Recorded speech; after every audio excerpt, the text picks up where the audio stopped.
Hi, everyone. It is my pleasure to welcome you to this Wheaton conversation, Voices in the Gallery Space with Julia Zagar, Noele Alampi, and Tony Fisher. As you may know, I'm Pamela Weichman. I'm your host and the Director of Education and Artist Services at WheatonArts. I am a white female in my 30s with long brown hair and blue eyes, and I'm wearing a purple blouse. My pronouns are she, her, and hers, and I'm broadcasting from Southern New Jersey, which I recognize as traditionally the land of the Lenape. Wheaton Conversations is presented by PNC Arts Alive, the United Nations International Year of Glass, and the Art Alliance for Contemporary Glass. We thank them for their support.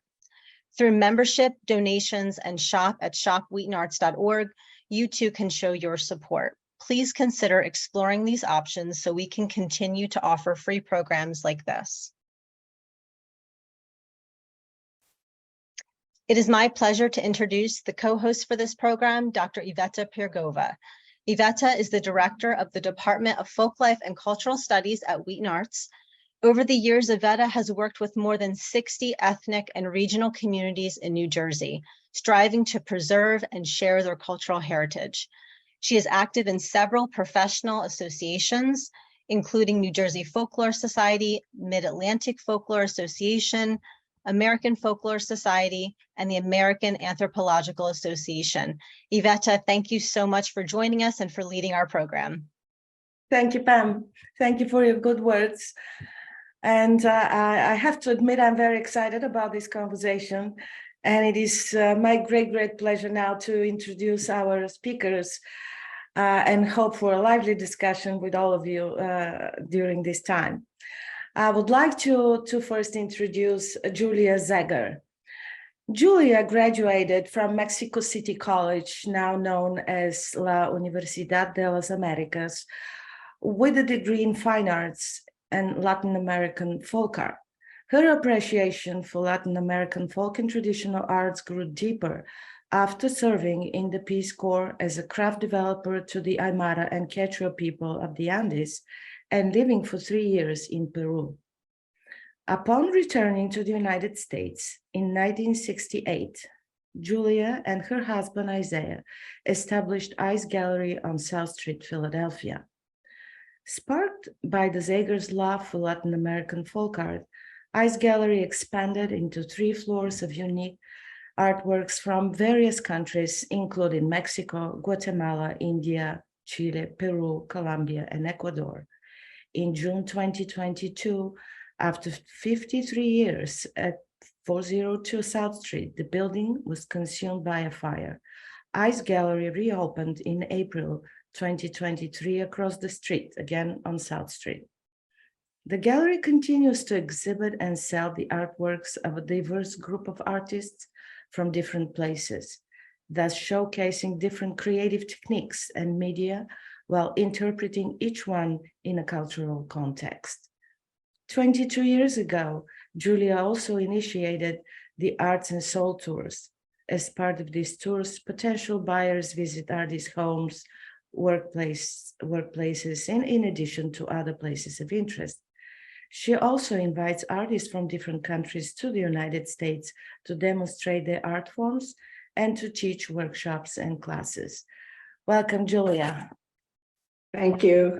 This is now my pleasure to introduce Noele. Noele Alampi is the manager of the Gallery of Fine Craft at Wheaton Arts and Cultural Center. She joined the Wheaton Arts sales team in 1997 and became manager of the paperweight shop and the Gallery of the Fine Craft a few years later. She has a bachelor degree in art history and a minor in women's studies from McDaniel College in Maryland. In her 26 years of service, she has developed relationships with collectors and artists alike. She's enthusiastic about meeting new artists and sharing her passion and knowledge of art glass and paperweights. Welcome, Noele. Thank you. And now, our last presenter would be Tony Fisher. Tony is the owner and co-founder of Indigo Arts Gallery in Philadelphia. and is on the selection committee for the International Folk Art Market. Founded in 1987, Indigo Arts is a gallery of international folk, ethnographic, and contemporary art. Like many galleries, Indigo Arts has evolved from a storefront location to a predominantly internet and by appointment business, exhibiting at some international art fairs, such as the Caribbean Art Fair and the Outside the Art Fair in New York. Tony holds a master's degree in architecture from the University of Pennsylvania and the Bachelor of Arts in Architecture from Yale, with a minor in African Studies. Having lived and worked internationally, Tony has a strong personal interest in and knowledge of folk, tribal, and contemporary art, living 6 years in Africa and traveling there and in Latin America and the Caribbean. Tony has written on traditional folk tribal architecture in Africa and Haiti. He's also served for many years on the board of the Haitian Art Society, as well as the Old City Arts Association in Philadelphia, and for the last several years on the selection and standards committees of the International Folk Arts Market. And maybe Tony will tell us if this market is the one in Santa Fe. It is. Or in California. All right. Welcome, Tony. Thank you. Well, I see that all three of you come from different directions into the gallery world, which makes it even more interesting.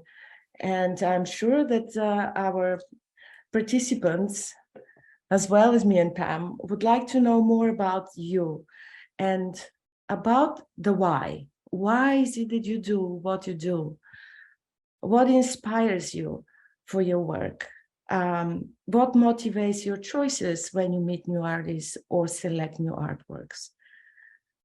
Please share a bit from your experiences with us. I'll go first, Iveta.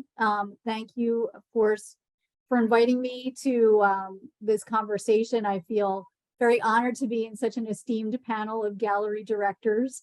I feel like I'm a newbie, and but as you said, Iveta, I've been at WheatonArts for 26 years. It was my first job out of college. I was an art history major and just loved being around creative people. And I also studied fine art, but was not good enough to be an artist. So this was the way I could be around creative people and still be involved. And I am a South Jersey girl. I grew up here in Southern New Jersey. I come from a family of working class, but they were all creative in their own ways. My grandparents were both photojournalists for local newspapers. My father and his siblings were all artists. In fact, my uncle Alex became a professional artist in his second career after he retired.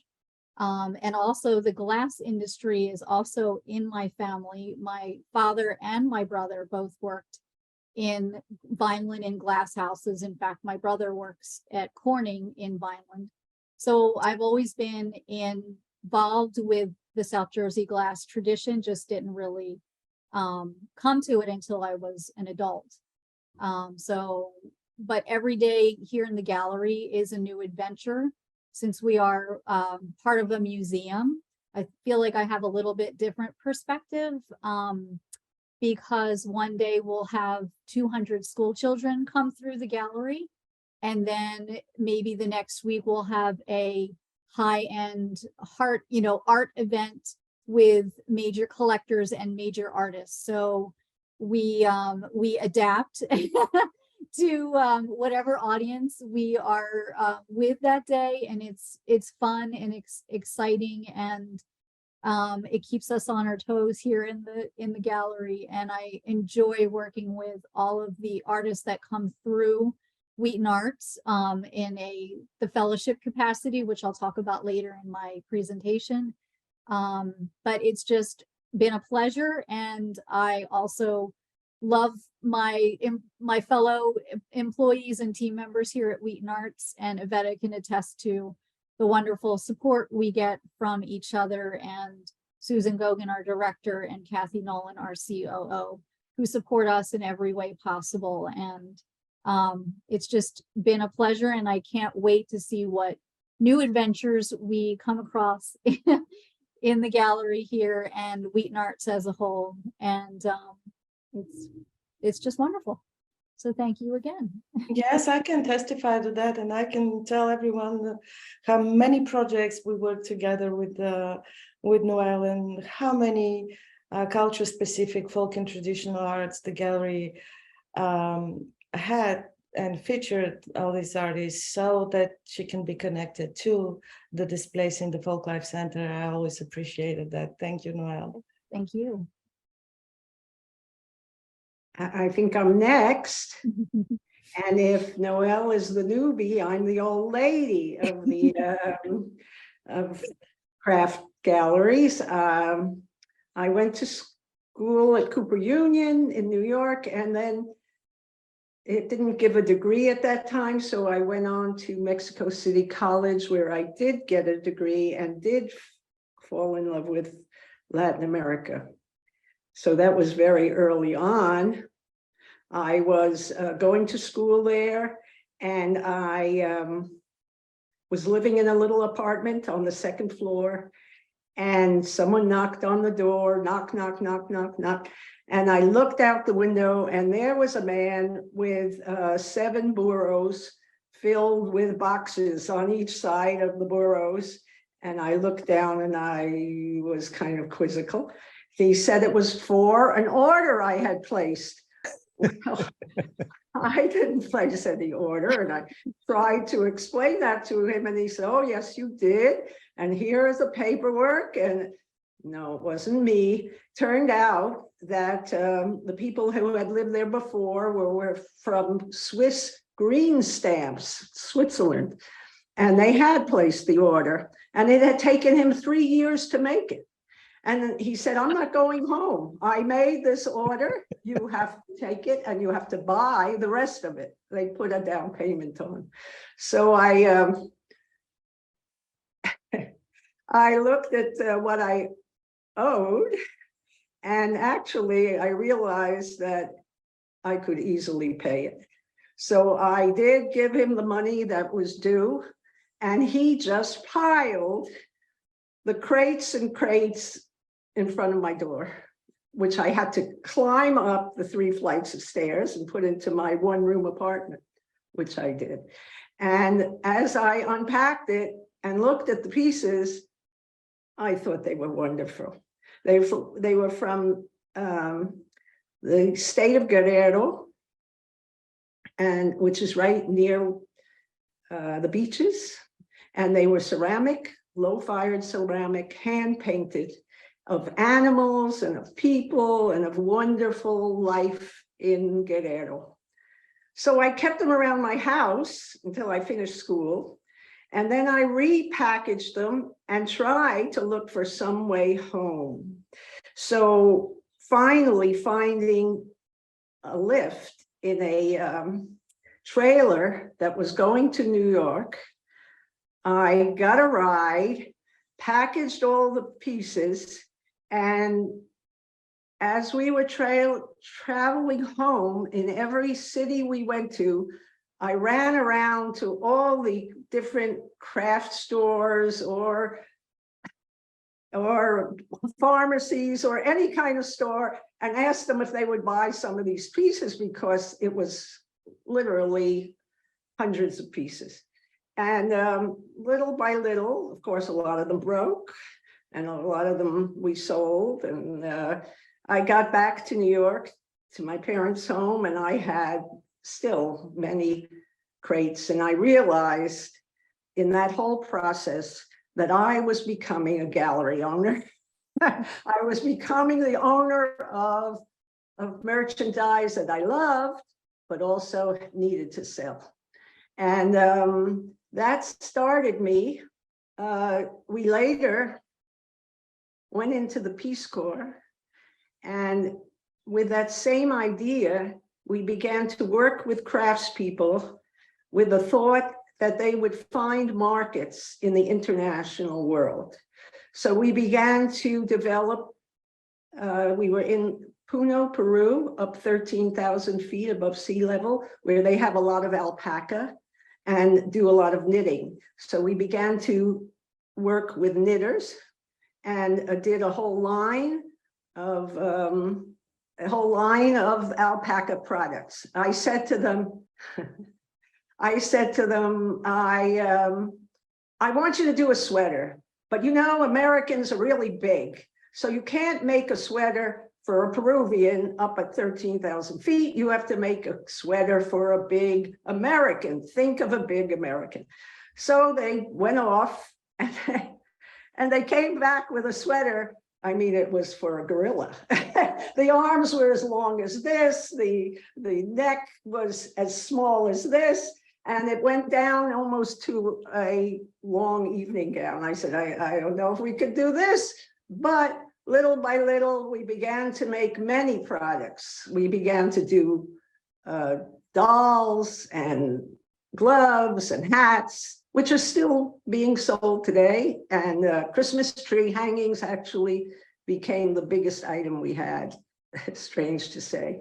But we also did big sculptural pieces out of alpaca knit, which we did sell to the Santa Fe Museum, actually, and who had never seen anything like it and loved them. So again, I was coming home from the Peace Corps with Isaiah, my husband, with crates and crates of merchandise. So again, I was with the problem of what I do with this. So by this time, I kind of knew that this would be something that we would be involved in. So we brought all that merchandise back. I opened up the Arts Gallery with a lot of the work that we did in Peru. We worked with gourd carvers, we worked with knitters, we worked with ceramicists, and the work I had from Mexico.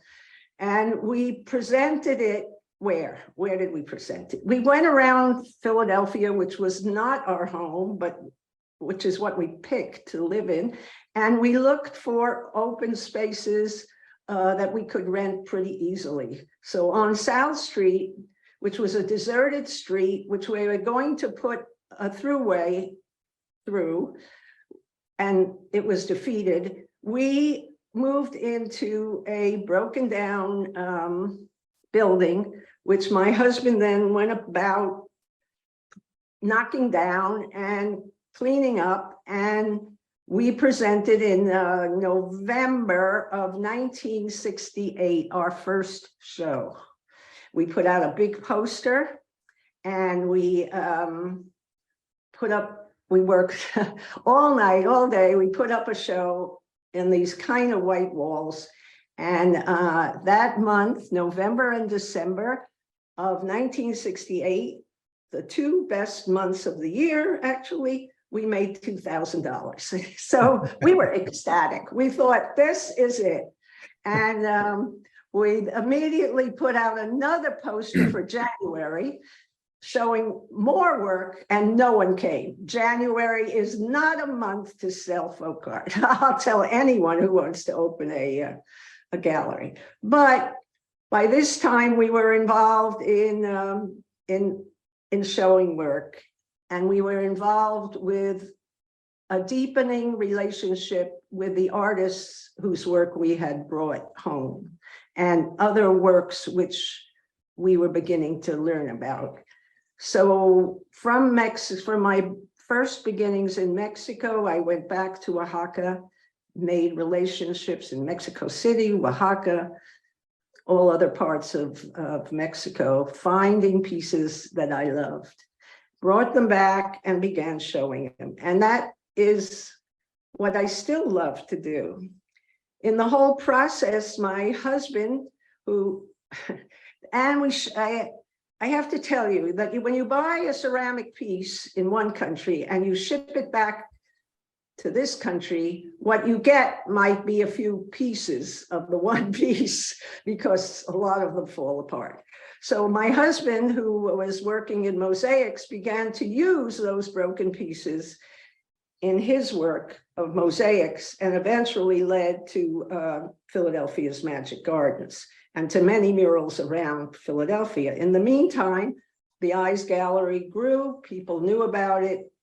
We began to do more education. There were the Latin experience in Philadelphia wasn't full at that time. There weren't a lot of Latin Americans, weren't a lot of Spanish that you heard on the streets. Now you hear a lot of Spanish, but at that time, 50, 60 years ago, that wasn't so.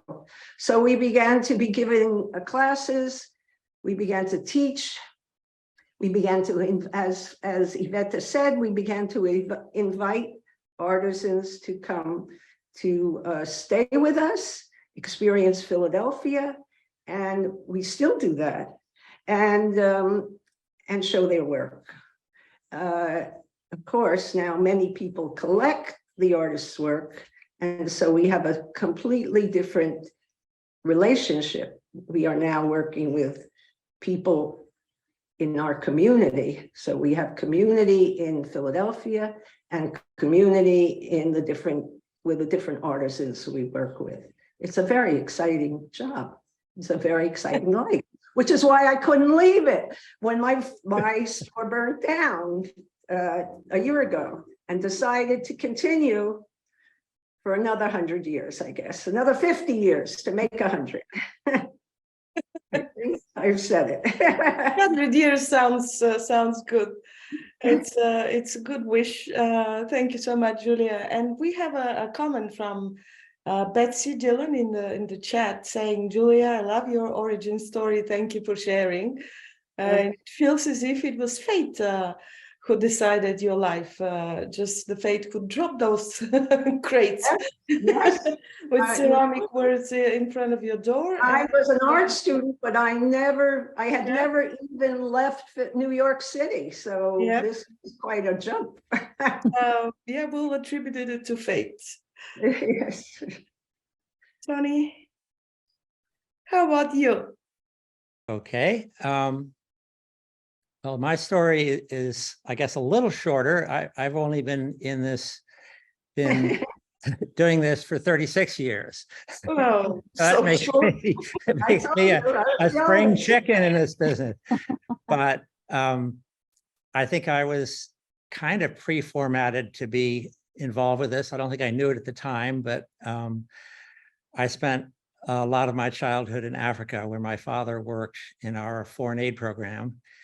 And then after that, I worked for a year in Southern Africa in also a volunteer program there, and certainly I think that's where I just sort of fell in love with other cultures and other art forms and things that look different from what I saw at home.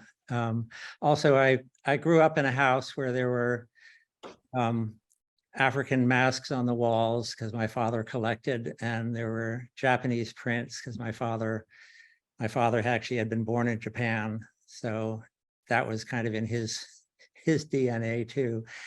But when I came to Philadelphia for graduate school and was on my way to, after returning from Southern Africa for a year, thought I was going into an architecture career, and was several years into it, but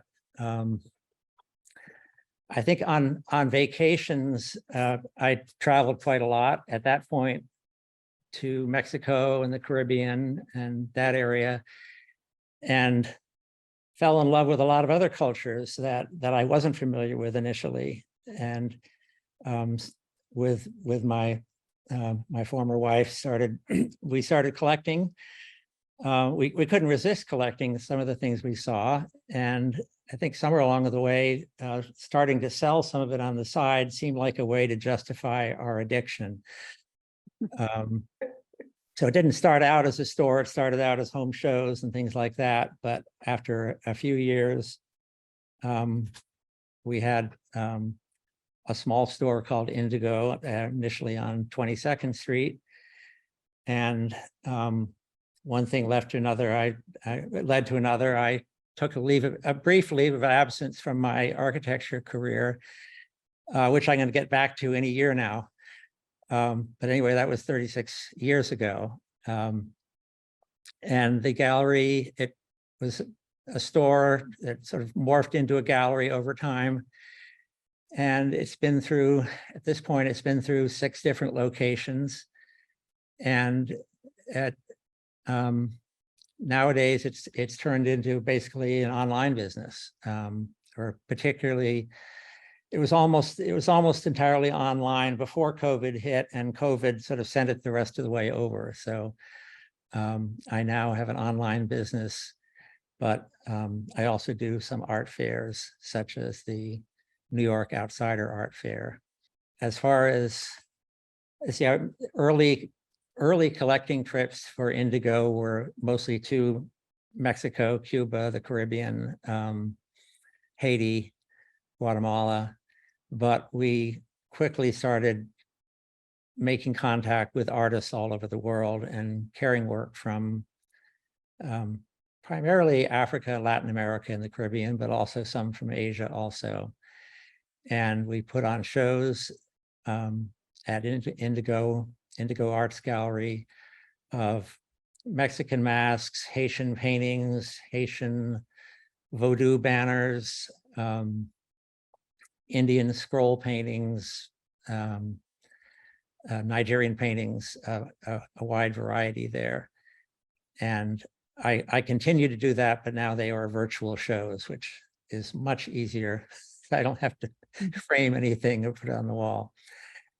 I was going to say that one of the other things that's happened, that's changed over time is, like Julie, I'm sure, most of in the early days, it would be a matter of visiting artists in their homes and studios in other countries, picking through what they happen to have available at that time, buying things, and then shipping them, trying to figure out how to ship them home, and then a few months later discovering that half of them were broken, and then selling the parts that weren't broken.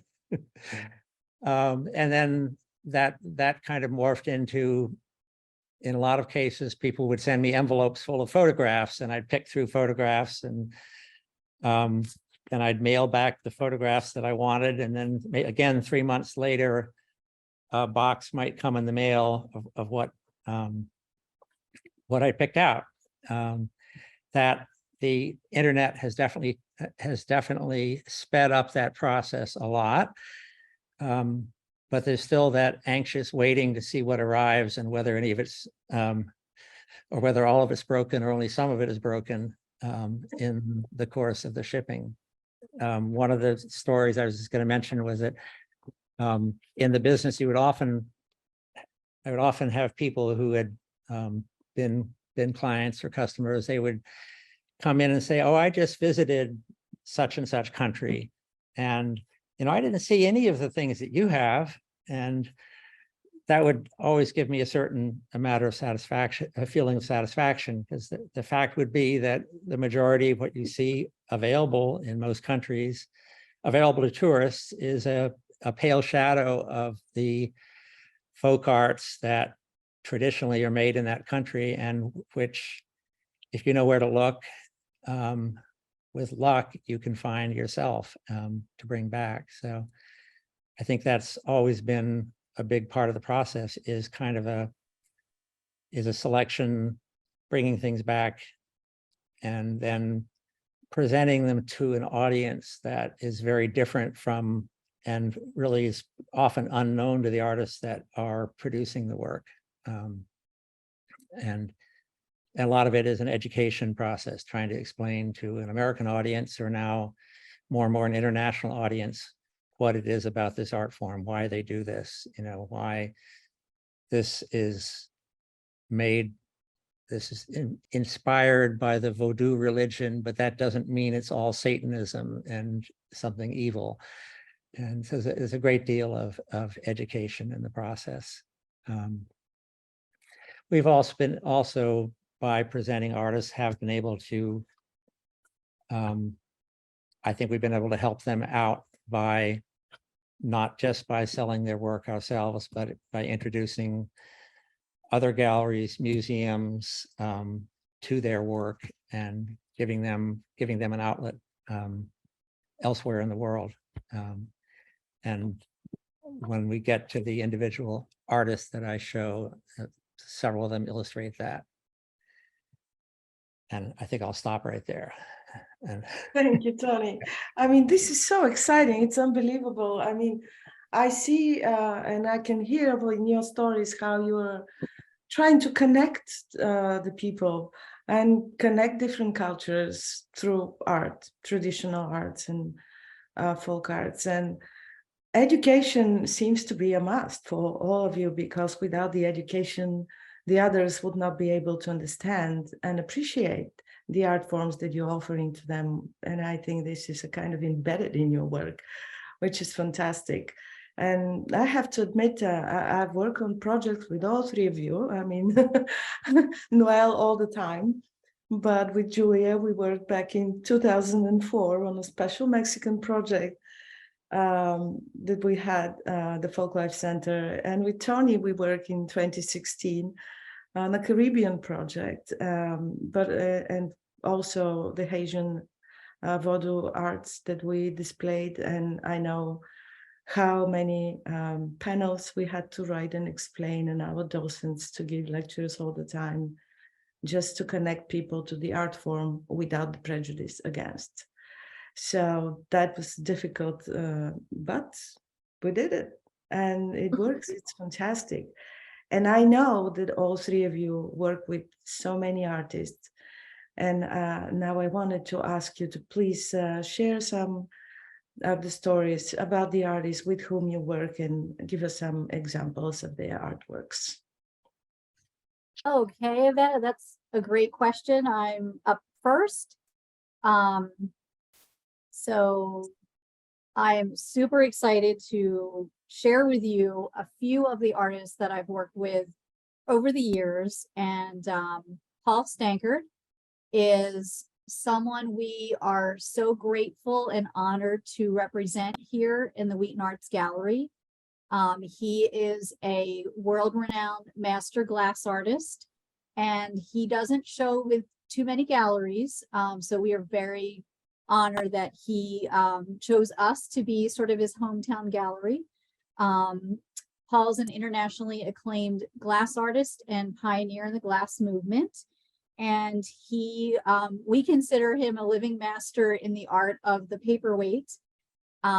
He was born in Massachusetts, but has resided the majority of his life here in New Jersey. Next slide, Pam. So this is a piece in particular that Paul is very proud of. It is the art form that Paul uses is flame-worked glass.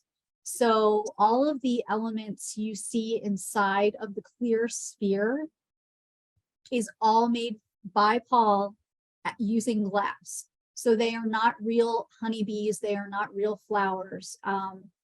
We have so many people that come through the gallery that have never seen Paul's work before and turn to the staff and ask, well, how did he get the bees in there from not, burning up under the heat of melted glass? So when we tell them that Paul has, painstakingly made every wing on the bee, every petal on the flower, it blows them away. And that is part of the education process that we had talked about earlier, that as an extension of the Museum of American Glass here at Wheaton Arts, we love to educate our viewers and wow them with what you can do with glass. And this piece in particular is a 6-inch orb, which is one of the larger pieces Paul's ever done. And a piece very similar to this is actually in the permanent collection of the Art Institute of Chicago. And Paul is very proud of that fact. So next slide, please. So this is another piece of Paul's collection. This is a smaller sphere that Paul is well known for. It's about 4 inches in diameter. And Paul is an author. He has actually written 4 books himself. He is a student of literature and poetry, and he loves the reading, loves the writings of Walt Whitman and Emily Dickinson. Are his 2 favorite poets. So he references them a lot in his work. So you might see little slices of portrait canes and each piece of his, and you might see James Joyce, you might see Walt Whitman, Emily Dickinson, but know that everything that you are looking at is made from glass. And Paul has just actually turned 80 this year. And we had a wonderful celebration here at Wheaton Arts to celebrate his career and his life. And it was a wonderful experience for everyone to come together to celebrate Paul. Next slide, please. And this is another large piece that Paul has done. This is what he calls a triptych, where he is using multiple layers of objects in glass to express his love of nature. Now, Paul is very inspired by the local nature of Southern New Jersey. So you might find specific flowers that you would find in your own backyard. And he uses mountain laurel a lot, and that is something that we have actually here at Wheaton Arts on the grounds. He also loves to use fruit and nuts and shapes that have texture to them and often look fuzzy. And it's absolutely amazing what Paul does with rods of colored glass that he's heating over a torch. Next slide, please. So in the past, we have had several of Paul's solo exhibits here in the gallery, and it's one of my favorite things to set up and display. The picture that you're looking at right now, it's sort of fuzzy in the background, but we had quotes in vinyl on the walls. Some were Paul's quotes, some were from Walt Whitman and Emily Dickinson, and just expressing Paul's love of nature and just how important it is for us to stop and take a look around us and just take a moment and think about those honeybees that are pollinating our flowers and our fruit, and really appreciating what they do for us every day. And it's a wonderful thing to think about, you know, that nature is just, you know, a miracle. And for Paul to be able to replicate nature, that he can convince people that it's real, is the highest compliment, I think. And we just get a kick out of telling people the process. So, and personally, Paul has become a very inspirational person to me. I am close to him. I, you know, am grateful for all the years that we've worked together. And I get to go into his studio and watch him work, and it's, I know his family, and I just am, you know, so happy of the relationship that we have with Paul through his support. And I'm happy to say that with the money that we raised during his wonderful birthday party, that we established a Paul Stankard Flameworked Fellowship. So we're actually going to invite artists to come and for the first time focus on flame-worked glass. So we're very excited about that. So next slide, please. Okay, so this is Michelle Post. She is a local Millville artist, and we've actually worked together for 2 shows here in the gallery. And it's interesting to work with an artist who's also the guest curator. So Michelle is just a great person, full of positive energy. And she and her late husband, Dave Caro, actually curated two exhibits in our gallery. The first one was in 2015, and it was called Lighten Up. And the picture that you're looking at right now was all lamp inspired. So we had 20 artists in the show, 20 different artists, and every single piece in the show had to light up somehow. So this piece that Michelle and I are standing with was her piece, and she actually carves these figures out of like a heavy duty foam. So even though they look really heavy, they're super lightweight, and it's just really funny. She calls them tronies, and they're all different figures and they have different expressions, and it just was a really great show. Next slide, please. So this is just a few more shots of the items that the artist came up with. So this is some of our audience checking out this giant insect that actually looks like a firefly, and its body lights up like a firefly. So just very clever. And next slide, please. So this is a full shot during the opening of the show. And it was great. Michelle created a whole living room environment.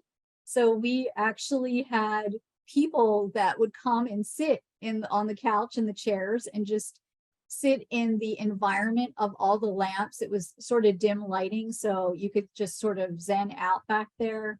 And it was a really great experience, you know, to have that whole exhibit up and feel like you were sitting in someone's living room. Very inviting.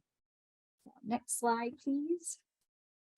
So I just also wanted to show you the gentleman in the plaid shirt is Dave Caro, and he is Michelle's husband who passed away a few years ago, but he was also a curator in these exhibits, very instrumental, and that's actually one of his pieces that they're looking at. And Dave was a collector of all things. If you ever visited their home, he just collected everything. He had a huge outdoor building where every piece was something he could use for art. He never threw anything out and was always coming up with clever ideas. Next, please. So this was the second exhibit that Michelle and Dave curated here in the gallery, and it was called About Time. And again, it was the theme of clocks. So we had 22 artists in the show, and again, every piece had to have some sort of a clock element that actually worked. And Michelle is an amazing artist herself. As I said, she actually has work at the grounds for sculpture. And so you can actually see her large outdoor pieces at the grounds for sculpture. Next slide, please. So this is just an overall picture of the About Time show. And again, it was just a really great experience to watch Dave and Michelle work together and pull the show together. So it was always a learning experience when you're working with other curators to see how they work and how they think. So I enjoy working with Michelle immensely, and hopefully we can work together again in the future. Next slide, please. Okay, so this is Terry Plaskett, and for those who don't know who Terry is, he is our resident potter here at Wheaton Arts. He has been here since 1979, and he is just an amazingly talented potter who not only does amazing work, but also gives his time so generously to the audience that comes through. So many artists are used to working in a closed studio when they, you know, can do whatever they want and don't have a public audience, but Terry works in front of the public every day, and I've witnessed him treat every single person so specially that they feel like they're the only ones that Terry has given a kiln tour to, or has thrown a special piece that they got to see. So Terry is great with working with the students that come through on school trips, as well as the collectors who collect his work. And we have a great many people who collect Terry's work and love it and use it every day. Next slide, please.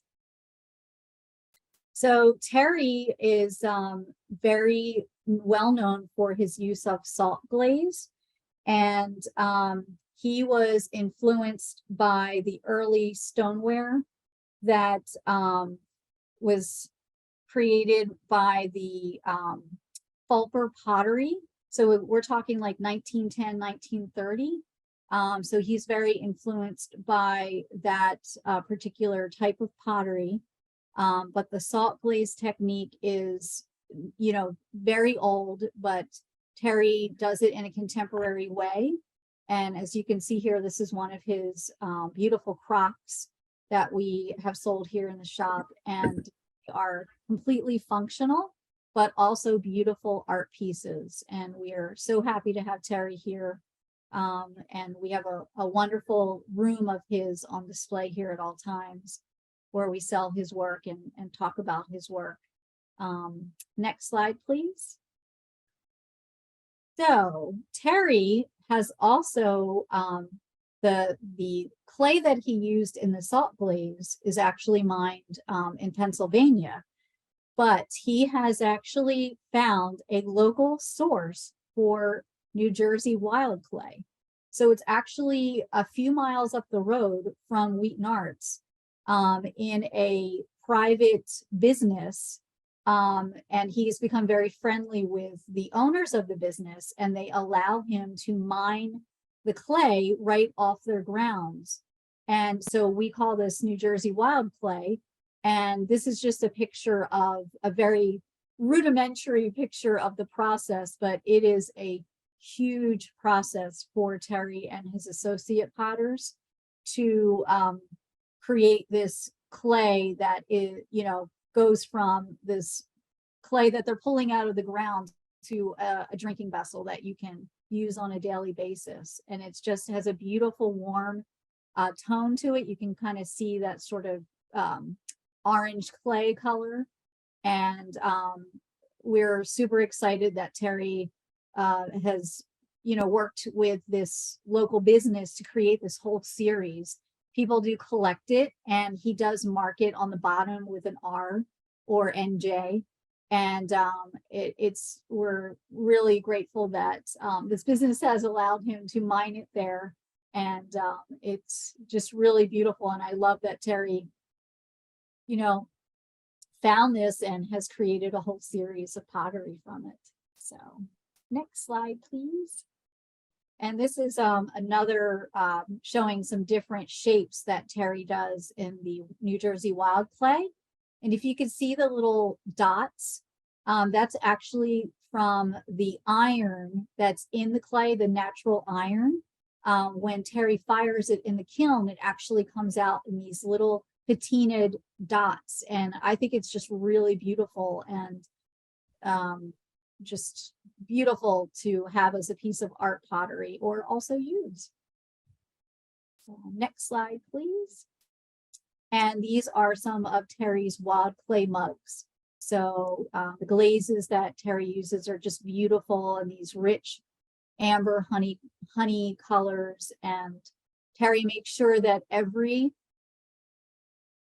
handle on each mug has a thumbprint in it. So because he knows how important to coffee drinkers to be able to rest your thumb on the top of that handle and make sure it's the perfect fit.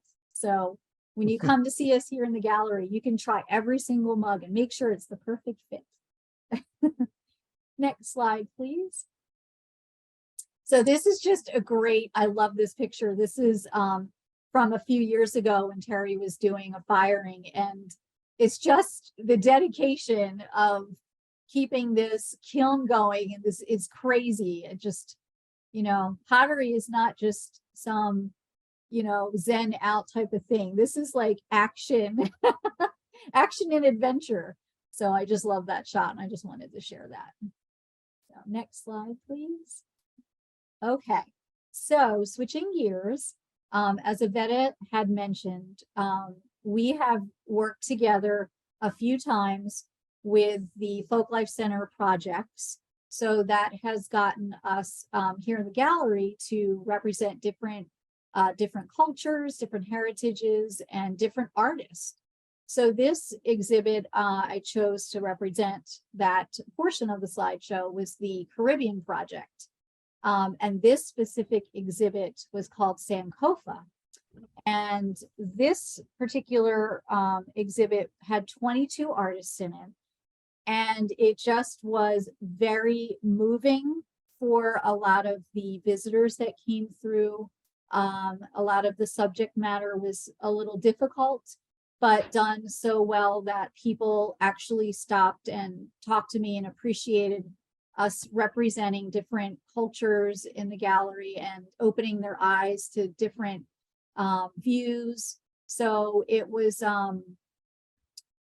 very important for us to do this show, and it was a lot of work, but I think it turned out really well. Next slide, please. So these are just different shots of the Sankofa exhibit, and you can just see how rich it was, the different uses of materials, and it was a really beautiful exhibit. Next slide, please. So this, I just wanted to put this picture in because it shows Yvette and also a side view of Susan Gogan, our director, during the opening, and how hard we all worked to get this to open. And we were just so happy to have a wonderful opening exhibit, and with a cross exhibit next door at Yvette's Folklife Center, beautiful artists and musicians performing. So it was one of the highlights of the gallery exhibits. Next slide, please.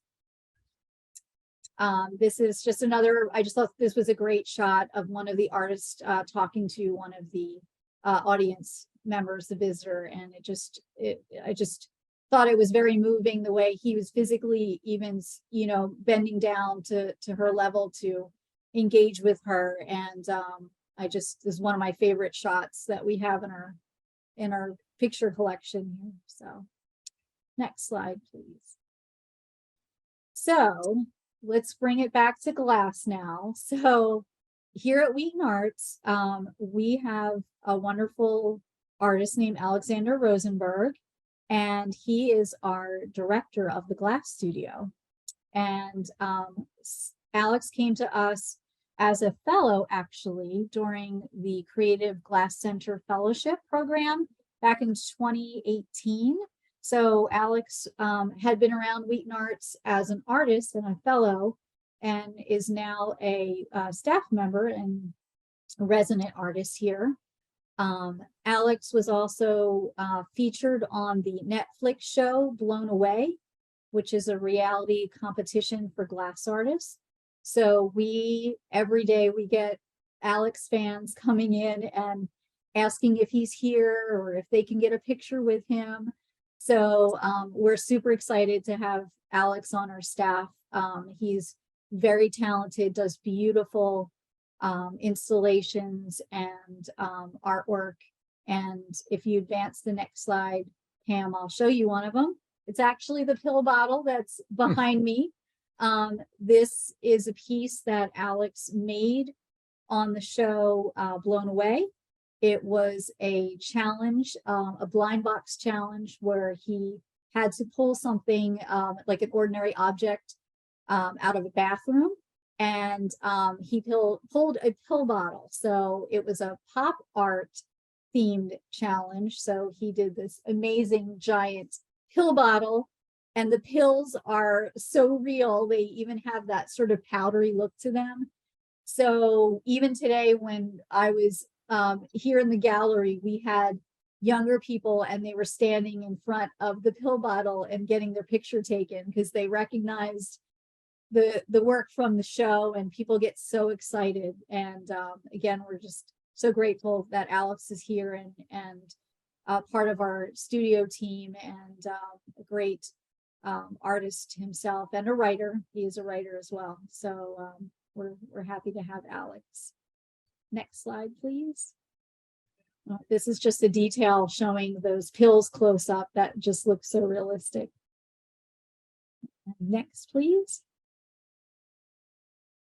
So as I had mentioned, Alex was a fellow here, and for many, many years, we have had artists, actually since 1983, we have had the Creative Glass Fellowship here at Wheaton Arts, and we've had hundreds of artists through the studio, international as well as national artists.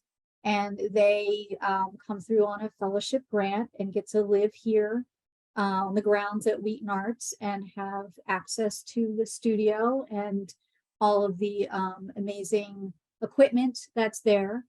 And we have hosted many of the alumni fellowship shows here in the gallery.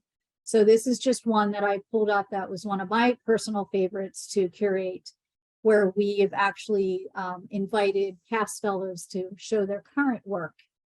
So this was, again, about 20 artists that we curated into the show, doing different techniques, mainly in glass, but also some mixed media. And again, it was one of my favorite shows to curate. Next slide, please. And this is just another shot of that show. The work on the back is by one of our fellows, Pat Owens, who mixed actually paper with glass. And these were just beautiful wall hangings, very rich in color. And the sculpture in the front is by Christine Barney, who is an actual New Jersey artist that does casting in glass. So I just love the mixture of techniques just in the glass art itself. There are many different techniques you can utilize. So next slide, please. So talking about glass, I also wanted to talk about our current team here. So as I said, Alex is our studio director, and Katie Murphy, shown here, is our studio coordinator. So Katie came as part of Alex's team, and she is wonderful. She's an amazing artist herself, but she also runs the day-to-day production of the Hot Shop. And I just wanted to include Katie because she's doing such a great job here, and I enjoy working with her every day. And again, it's just a wonderful team that we have here in the Hot Shop. A lot of younger artists, and they're just full of energy and inspiration, and we're just happy to have them here. Next slide, please. And this is, again, just a shot of our team working so diligently, probably making pumpkins, because we're in a few weeks, we're going to host our Festival of Fine Craft, which houses our glass pumpkin patch. It's our fundraiser event. So they work so hard, and they've made 6,000 pumpkins. So so if you want to come visit us on October 7th and 8th, you can get to see our beautiful glass pumpkin patch that is set outside in our wooded area, and it's amazingly designed with rustic antiques from our property. So yeah, so next slide, please. So we're coming to the end. Thank you for staying with me. I also wanted to talk about the dichotomy of working in a museum environment and not only having amazing contemporary art and contemporary artists, but we also, it's very important to us to stay close to our roots of our South Jersey traditional glass. So our glass artists in the studio do make beautiful replicas of traditional South Jersey pieces that can be found in our glass museum. So this is a piece that is a traditional technique called the lily pad pitcher. And this is a contemporary version that was done by our artists here in the studio, but you can actually walk across the street and see the original pieces in our museum. And I just wanted to make sure to include some historical replicas, because that also is part of our heritage and makes the connection back to the museum and our amazing collection that we have, that we're so proud of, and that we want people to come and see every day. Next, please. And this piece in particular is, again, a museum replica of the Millville picture. And again, you can find the original in the museum. And it's a just beautiful design from the 1700s. And we're very, very happy to have the original here intact on an exhibit. But if you want to take one home, we do have them available in the gallery that are beautiful replicas that come in contemporary colors.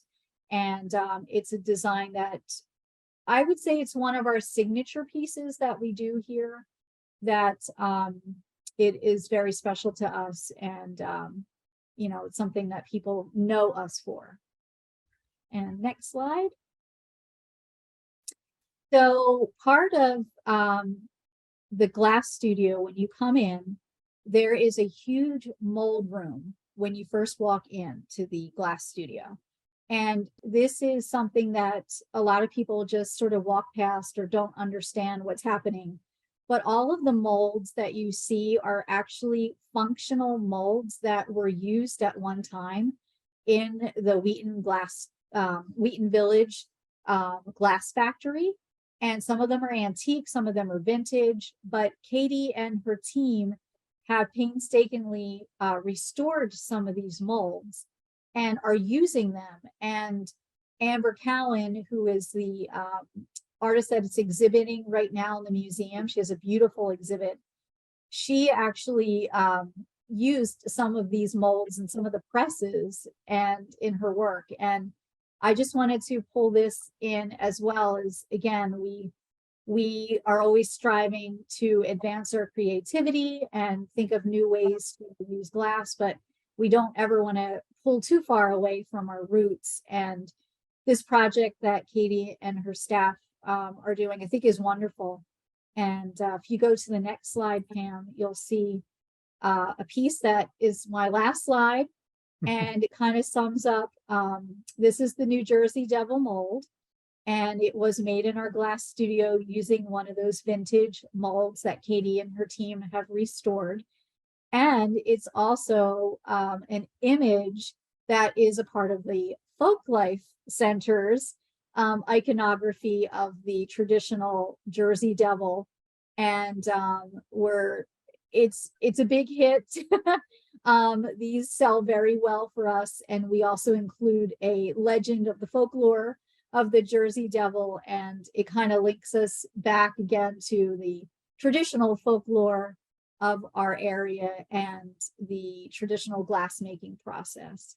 So that's it for me, and thank you so much. It's good to see the Jersey Devil. It's something that we cannot live without if we are in South Jersey. I mean, everyone knows about the legend of the Jersey Devil, and every second visitor is telling us stories about sightings till this very day. Noelle, you raised a lot of good questions here that I hope that we'll have time to discuss at the end, although we are kind of really pressed with time, but maybe we will, because you were talking about artists being curators, and this is a trend that began in gallery and museums not more than 20-25 years ago. Before that, artists were just to provide works for the galleries, but not being curators themselves, which is a very good thing to do. Gallery being a place where you can hear the voices of everyone, the artists and the gallery specialists and museum designers and collectors and visitors and everyone, and giving a better voice to the artists is a good way to do. But also you will raise the question of how very traditional medium and art forms are used to to have contemporary interpretations to them, like glass. I mean, Right. it has 5,000 years of history, and pottery and all that. So I hope we'll have time to talk more about this at the end. Thank you, Noelle. Thank you. Julia. I guess you better show a slide. This is Demetrio Garcia Aguilar from the Aguilar family in Ocatlan, Oaxaca. And like Iveta and Noelle were saying, and I do believe that, and do talk about the big iceberg that was formed thousands of years ago and came up slowly above sea level and showed and was deposited in certain artists. The Aguilar family is one of those artists and families who have brought the tradition of a long, many years, thousands of years maybe. Olmec culture goes back 3,000 years. The Aguilar family, we've known Josefina Aguilar for 60 years. This is her son Demetrio, who was just honored by the state of Oaxaca as one of its most primary artisans. Next, please.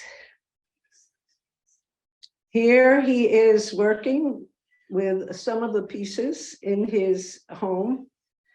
And we first, as Tony was saying, went to his home and saw pieces and began to buy them there and ship them home. Now we are actively working with Demetrio in doing pieces that we suggest that would be only made for us. And this is a picture of Josefina, his mother, making one of her iconic sculptures of a woman without a head. She gets a head, but this is Josefina that we have at the art gallery. Next, please. So Josefina is Demetrio's mother, and she learned her art form from her parents, who started doing these iconic figures of the culture of their town, Ocatlan, Oaxaca. Many of the people in Oaxaca suffer from diabetes, and Josefina is now blind. She's my age, 83, and she is still working. And these are pieces that she works on and then are painted by her children and grandchildren. Next, please.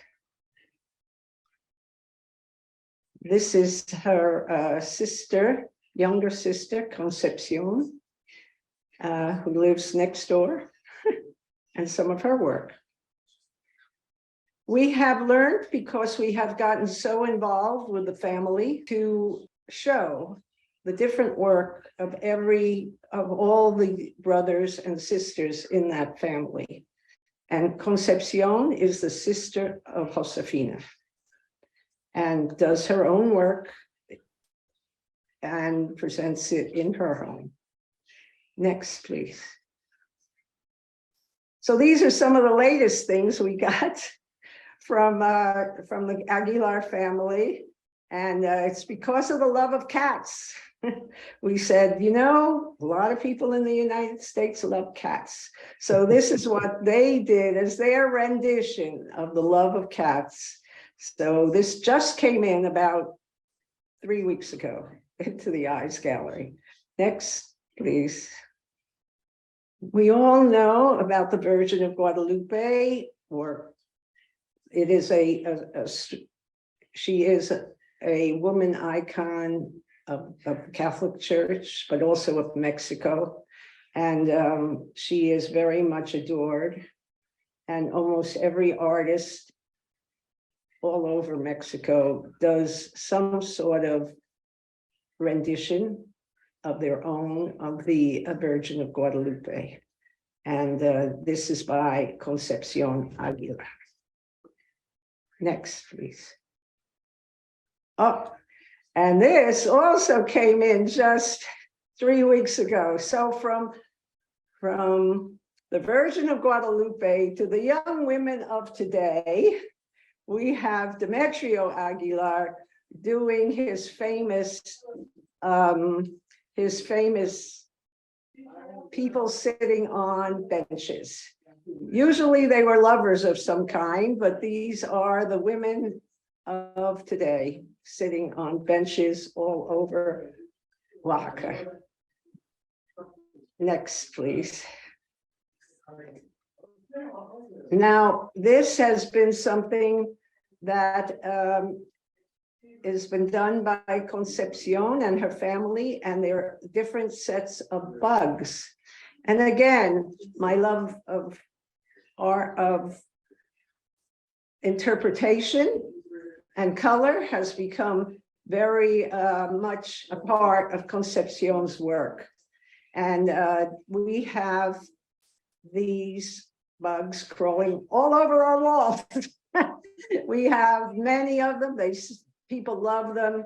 They are wonderful as protectors in the kitchen and into children's rooms and homes. So this is by Concepcion Aguilar and a whole new set. I'm showing you what just is coming in. Actually, today we got 4 crates came in. Did make it. Next, please. This is another artist, Armando, and his wife, Antonio Jimenez. And they are also from the state of Oaxaca. They do wooden sculpture. This is our last trip there. And we all posed outside, Isaiah, myself, and Emily Smith, who's the head of the Magic Gardens. Next, please. This is some of the work of Armando Jimenez. He does most of the carving and she does a lot of the painting, and their son works also. So the Jimenez family goes back. We've known them for 30, 40 years. And the first pieces of wood sculpture were done as not for tourist market, but they were done to hold candles and to put on altars for prayer. You would find these animals mostly not washed out, what the color looks washed out, but with a lot of candle wax dripping all over them because they were used in their niches in different homes. So, but over the years, people loved the animation and the life that was given to these wooden animals, and they became more and more popular. Until now, they are a big part of Oaxacan culture. Next, please. I'm showing you some of the different animals that Armando and his wife, Antonio, depict, and everyone we love. Next, please. So this is another story. Antonio Joel Garcia is from Oaxaca.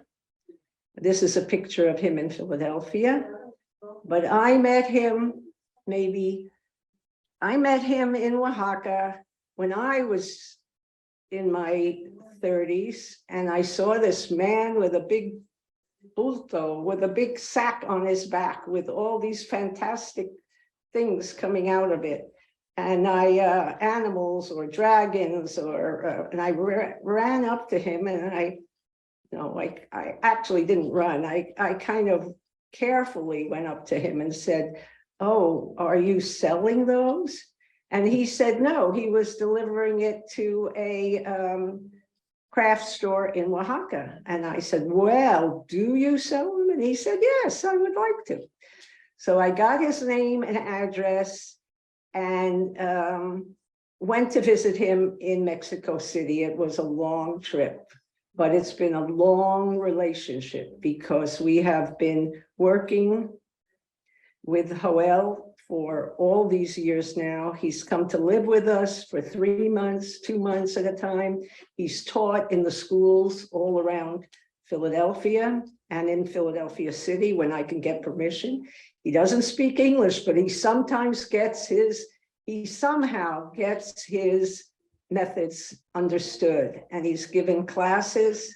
I remember when he went in with a kindergarten class, and what do you do with a bunch of 6-year-olds? Well, he took a bunch of newspaper and he started folding it and wrapping it, and the kids loved it. And he made fish out of those wrapped newspapers from the New York Times. And then they slathered them with plaster and then painted them. They made a whole curtain of many, many fish of the whole class. It was a beautiful, beautiful statement. Unfortunately, in my last trip to Mexico, which was just 2 months ago, I saw Joel. I gave him he gave me the last pieces he had made. They're made of paper, 14 layers of paper mache, and then painted with lacquer, 3 or 4 coats of different color and lacquer. Unfortunately, he went home, and 3 days later, he died of a heart attack. He was 68 years old. So we have lost a really great artisan. Next, please. Here you can see some of his work. They're called alebrijes, which is meant as a term used to scare away death. And it is put out for Day of the Dead on November 2nd, or from the 30th of October to the 2nd of November. Next, please. The imagination and the color and the wit of these pieces is really extraordinary. Next, please. It takes him about 2 weeks to paint one of these figures after the mold has been made. Each mold is made separately and differently. Next, please. Wow. It's a wonderful piece. It's, you can, sometimes he does some that are larger than others. He has done huge mojigangas, what are called mojigangas, huge puppets that we've walked down the streets of South Street in Philadelphia with, where he was inside maneuvering the arms of the different characters. Next, please. These are masks that this is a sample of masks that he's done. And they are also wonderful. These are to be hung on the wall. Yeah, they're wonderful. Next, thank you. You know, somehow death in Mexico is something to be worked with. It's sad, it's bad, but it's also has another life.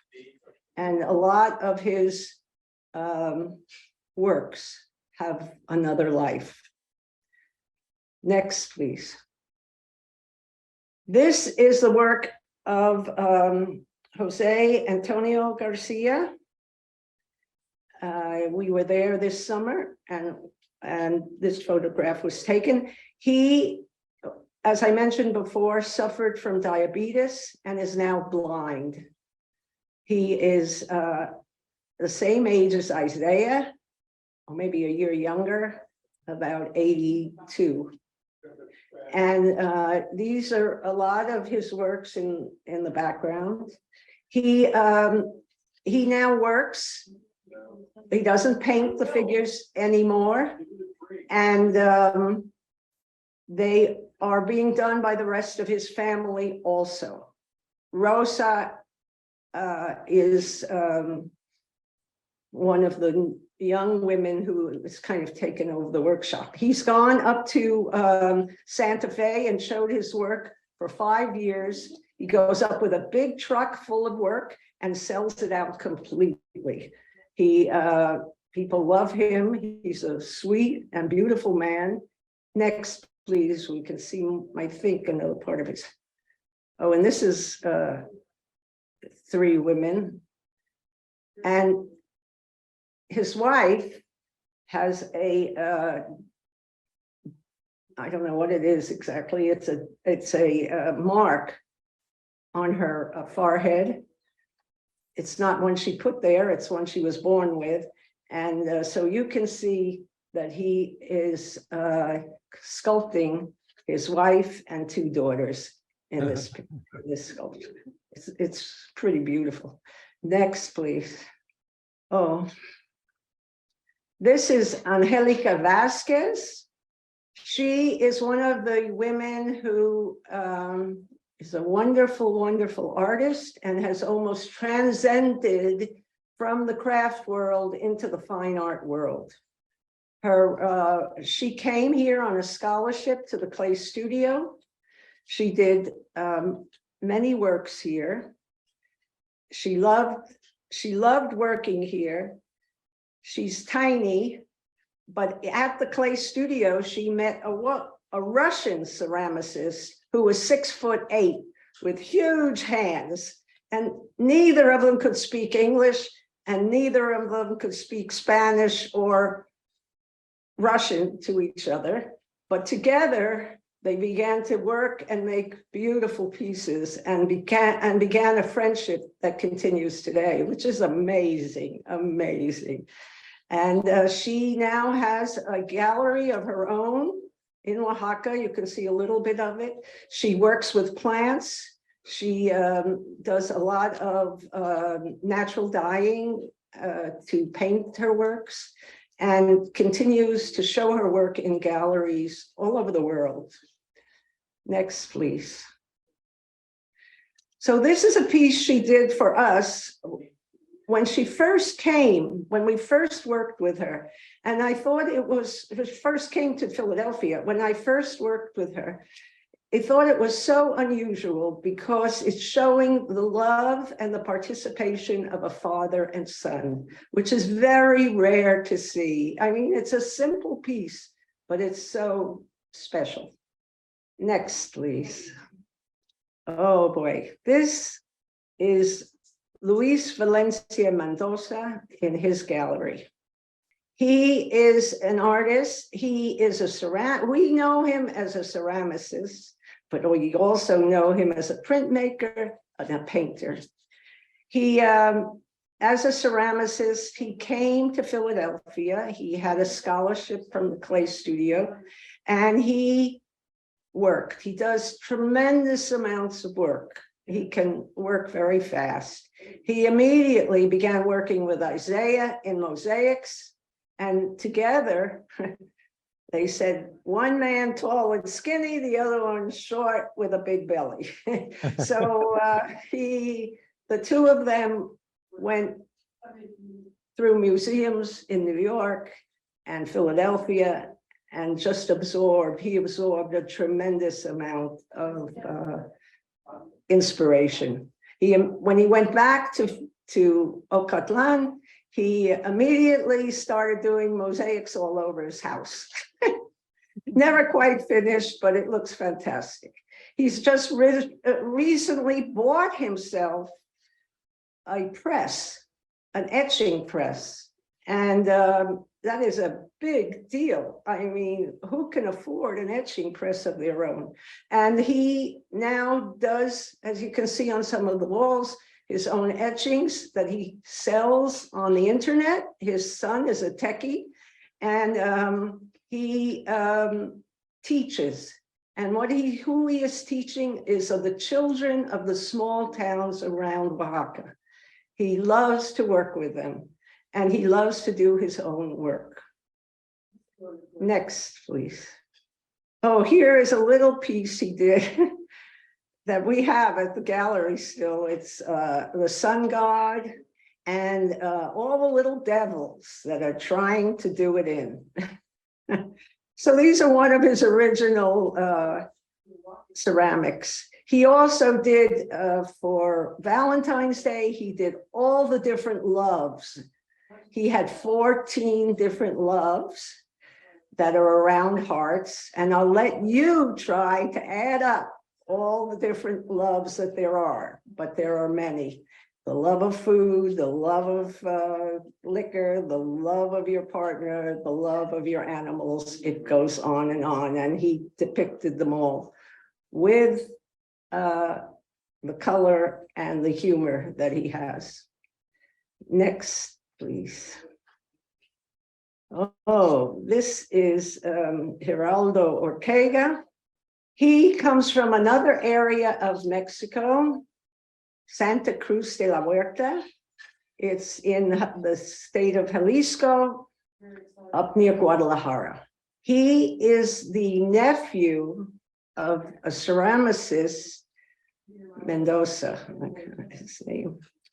And when we first went to visit, he was working with his uncle, who was a small man who was absolutely dead drunk when we got there. He was so drunk, he was rolling on the floor in the mud floor, and he welcomed us with a big hug all over my back of mud, and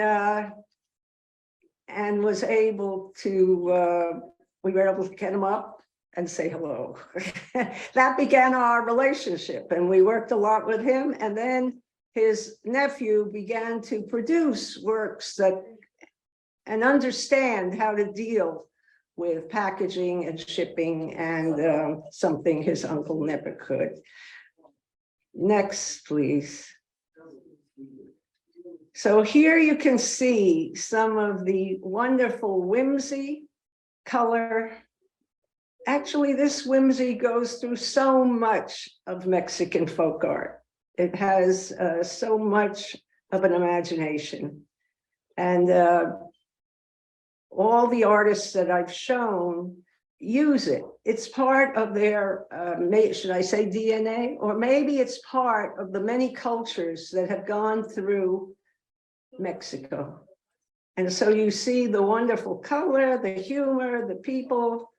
You can kind of see it all in one simple piece. Next, please. And of course, these chickens are what they're known for. So the Ortega family are known for their wonderful chickens, and they come in color, and they come, some of them 4 feet, 6 feet high, and have been used in hotels and in gallery windows.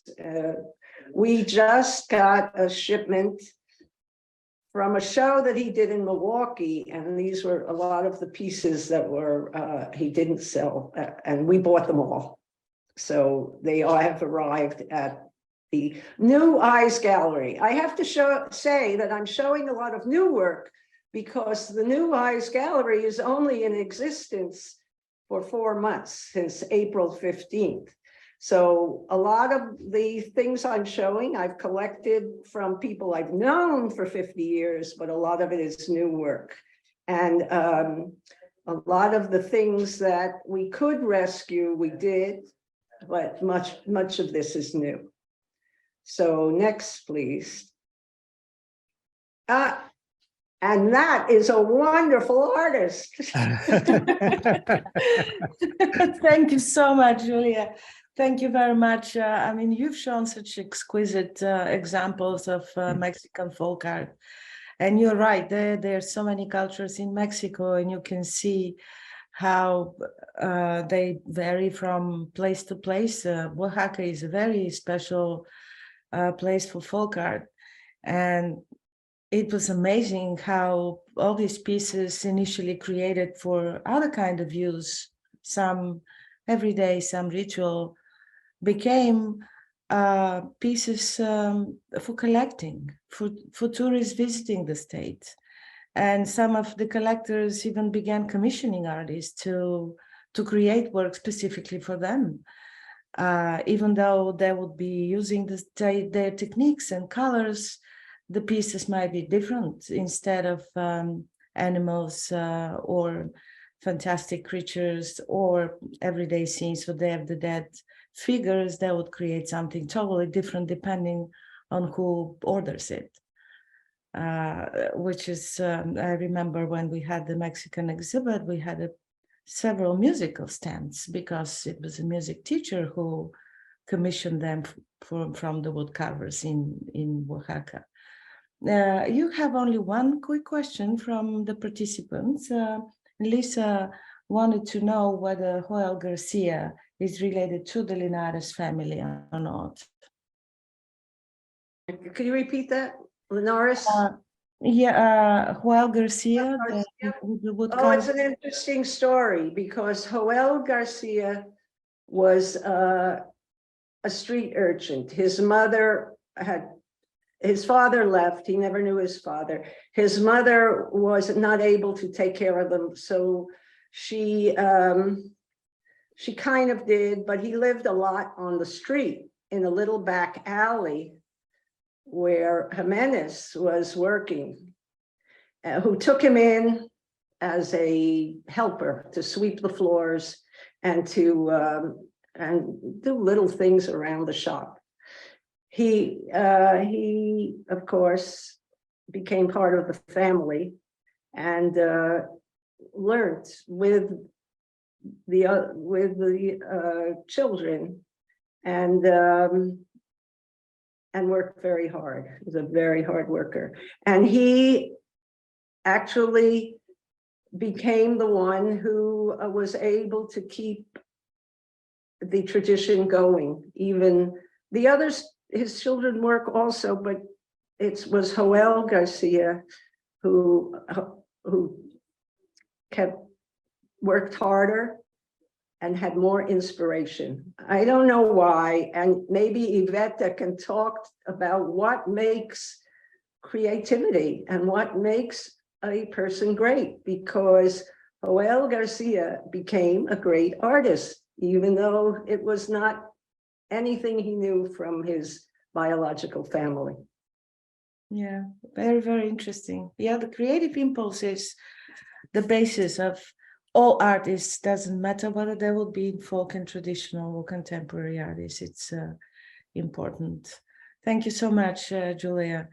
So I see that even though our program is a bit longer than usual, it seems people are not giving up on us. So Tony, let's see your examples. Well, thank you for sticking around.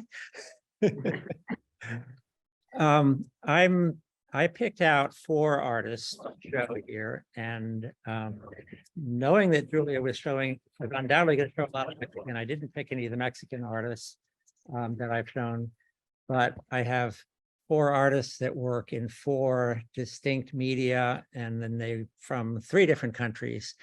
The first one is Gabriel Bien-Aimé, who is a Haitian artist, and he works in an art that's is known in Creole as coupe fait, which would be like as a hitting iron would be the translation of it. But he comes from a village called Croix des Bouquets, which is on the outskirts of Port-au-Prince in Haiti, and it's an art form that arose in the 1940s following World War II, when. Well, the story is that there were 2 distinct art forms that arose in the Caribbean following World War II, and they both came about because there were a lot of surplus oil drums from all the various Allied navies that were kind of hiding out in the Caribbean to keep from, or they're being held in reserve there. So in Trinidad, they came up with steel drum music. And in Haiti, the art that came out was steel drum sculpture. Now, the first person that did this was a man that came up with this idea, was a blacksmith who traditionally he made grave crosses for the graveyard primarily. But his name was Georges Wheaton, and he somewhere along the way, I guess in need of more materials, he came up with the idea of using the steel from oil drums. And so what they do there is they pile up the oil drums in a stack. They set them on fire, or set a fire around them to burn the paint, the oil, the dangerous chemicals, whatever was in there, out of them. And then when it cools down, they cut them open like a tin can and hammer it flat and draw the designs on the steel of the oil drums and chisel out the designs, just a hammer and chisel. So Gabriel Bien-Aimé is actually depending on how you look at it, either a second or third generation artist in this art form. He was born in 1951, and he was a student not of Liotto, but of one of Liotto's students. I first, let's go to the next photo. I first ran into his work the first time I went to Haiti, which was in 1984, and I didn't know anything about him, but I came back from Haiti with this wonderful little mermaid cut out of rusty metal, holding a crab on a wire. And the thing that was wonderful about his work is it was very three-dimensional, and it always had a real sense of humor to it. The picture here is him working back in 1988.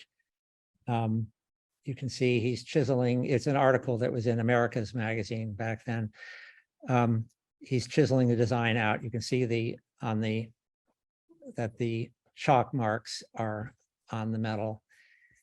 And maybe move to the next picture now. That was Gabriel when I visited his workshop in 1995. His work, like most of you have undoubtedly seen a lot of the steel drum art from Haiti. The majority of it tends to be there's a lot of it that's quite commercial, and you see it sold in garden stores and things like that a lot. What's distinct about his work is, first of all, that every piece is one of a kind. He draws out individually the design on each piece. He doesn't work from a stencil as the production artists do. And he's known for a sense of humor in his work, but also the three-dimensionality. You can see in this photograph, there's a horned figure in the front, perhaps a devil it's pulled out of the plane of the metal. If you go to the next photograph now, next slide. This is actually a piece that I saw in the Musée Quai Branly in Paris. They had a show that was called Picasso Primitif, which was basically showing the influences on Picasso of so-called primitive artists, which is not a proper term these days, but in any case, they still use it in France. So they were showing a lot of ethnographic pieces from Africa, from New Guinea, and showing the influences on Picasso and some of the other, well, we know many of the other French artists of the early 20th century. But they also had in there this piece by Gabriel Bien-Aimé paired with one of the Picasso pieces.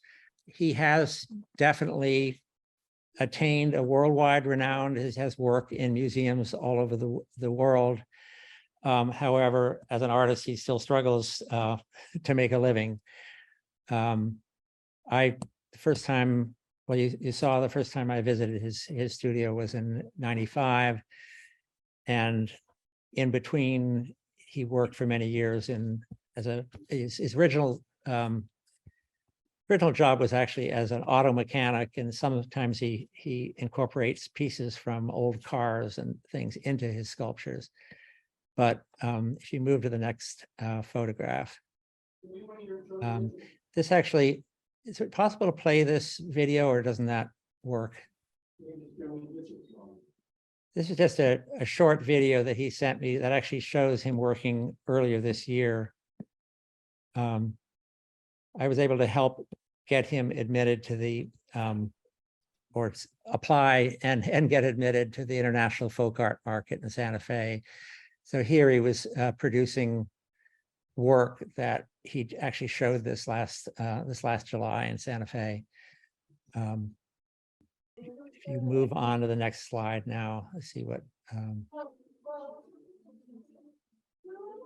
Yeah, so this is some work that he did recently. It's a good example of what I was talking about, the fluidity, the motion, the sense of humor, and the three-dimensionality of his work that I love. And it's really quite distinct from most of the artists that work in that medium. What has happened, he came to the folk art market in Santa Fe in 2021, and his arrival there coincided with within a week or so of the assassination of the president of Haiti.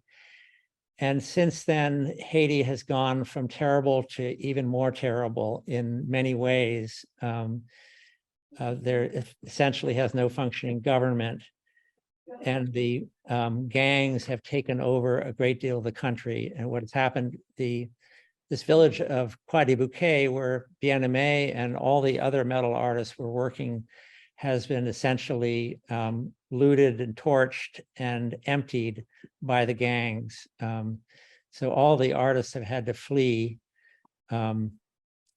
Gabriel set up a new workshop, was able to go up into the mountains in Haiti to the village that his wife was from, and he set up a new workshop there. And so in the last year, he has been able to produce some new work. And if you go to the next photo, let's see. Yeah, okay, that was just 2 months ago. That was Gabriel in July in Santa Fe. So he was able to get there to produce some new work and get it to the U.S. to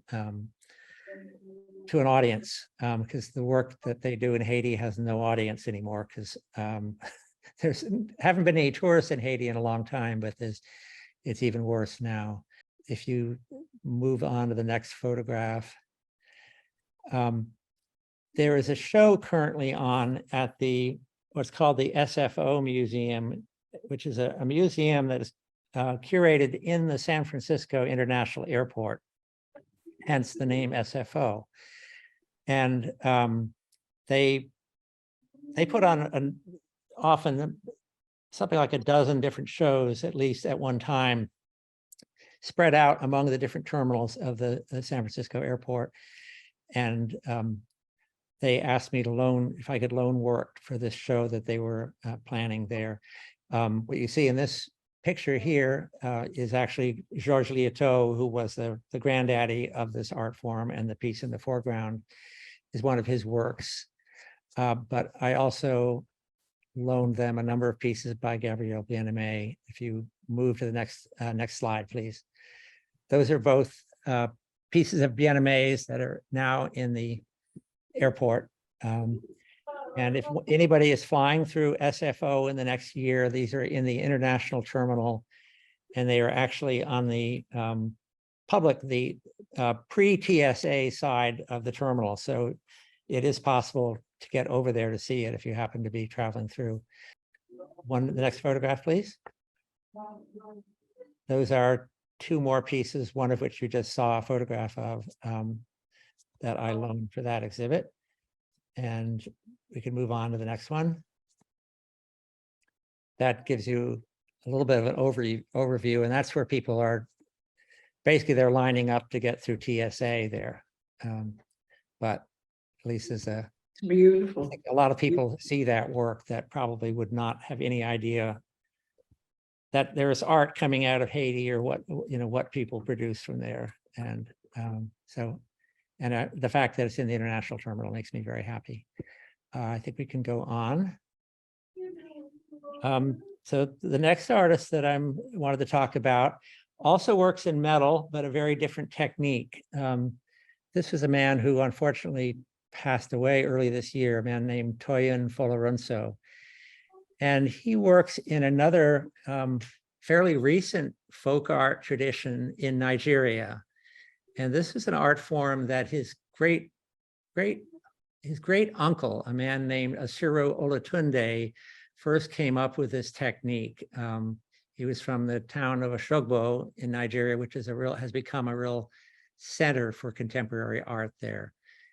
and his great uncle Ashiro was also a blacksmith, and he like Lyoto was, but he had health problems, and I think at some point he decided he could not deal with the labor of working with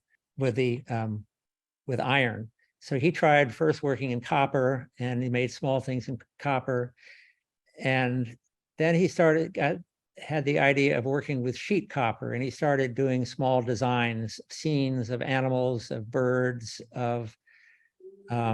he started doing biblical stories of Adam and Eve, and stories from traditional Yoruba culture, the different orishas, the gods and goddesses of the Yoruba tradition in Nigeria.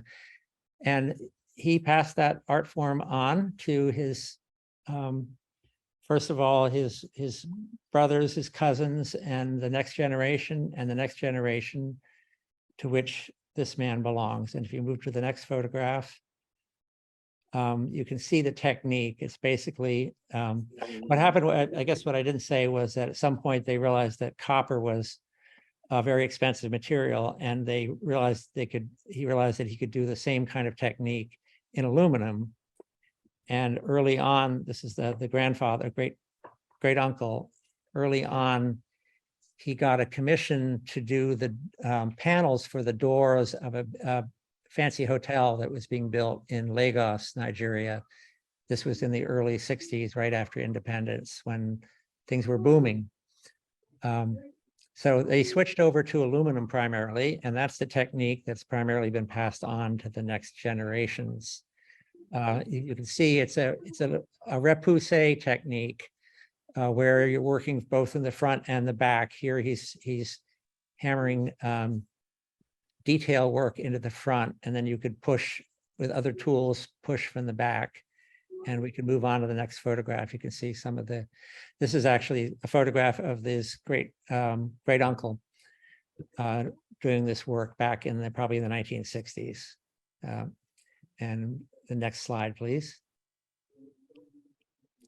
So this is an example of work by Toyin, and he's definitely working in the canon that his great uncle set up and created.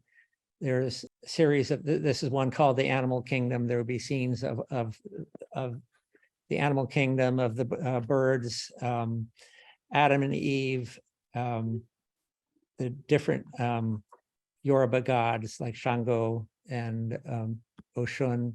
If you move to the next photograph, that's an example of his Adam and Eve. Again, the work has a wonderful sense of humor to it.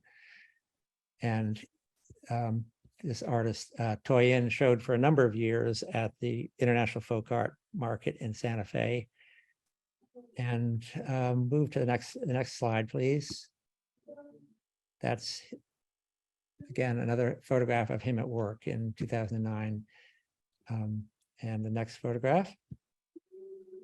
One thing that opportunity that came to him out of that exposure was he was commissioned by the Clinton Global Initiative to do, actually he and a couple of the Haitian metal artists also were commissioned to do these commemorative medallions that I think were given as prizes to winners of the some kind of a recognition event at the Clinton Global Initiative. I can't remember exactly what it's called. So that's one that he did for that. And it was on display at the Folk Art Museum in Santa Fe. Last thing I was going to say about Toyin was that unfortunately in 2018, he was deported by ICE and sent back to Nigeria. And I was in touch with him for a few more years and still was able to, he was able to send me work. But early, just this summer, I got the news that he passed away this spring. I don't know what happened. He was a young man, so it's unfortunate. The next artist I'm going to talk about is the closest I have to a glass artist. So perhaps the WheatonArts will be interested to show his work in the future. He works in the art of the Vodou flag, or the Creole word for that would be drapeau vaudou. This is Georges Valery, and this was at his studio home in Port-au-Prince in 1995. This is a religious liturgical art form that comes out of the Vodou religion, and traditionally in ceremonies, ceremonies are held for one or another specific of the deities. So if there is a ceremony for the deity Dambala, whose symbol is the snake that you see actually in that piece on the left, they would display a flag that depicted Dambala. So it was definitely originally an art form, religious art form, but in the last probably 30 years, I mean, it was for a long time, I guess I would say those pieces were probably only collected by ethnographic collectors and would probably only come to the US in an anthropology museum or something like that. But in the last 30 years, 40 years, I guess I'd say, more artists that came to Haiti recognized this art form and fell in love with it, and collectors started collecting this work, and a collector market began to develop for the drapeau vaudou. And some of the artists who traditionally did these, who would traditionally make them for ritual use, also started making pieces for sale to collectors.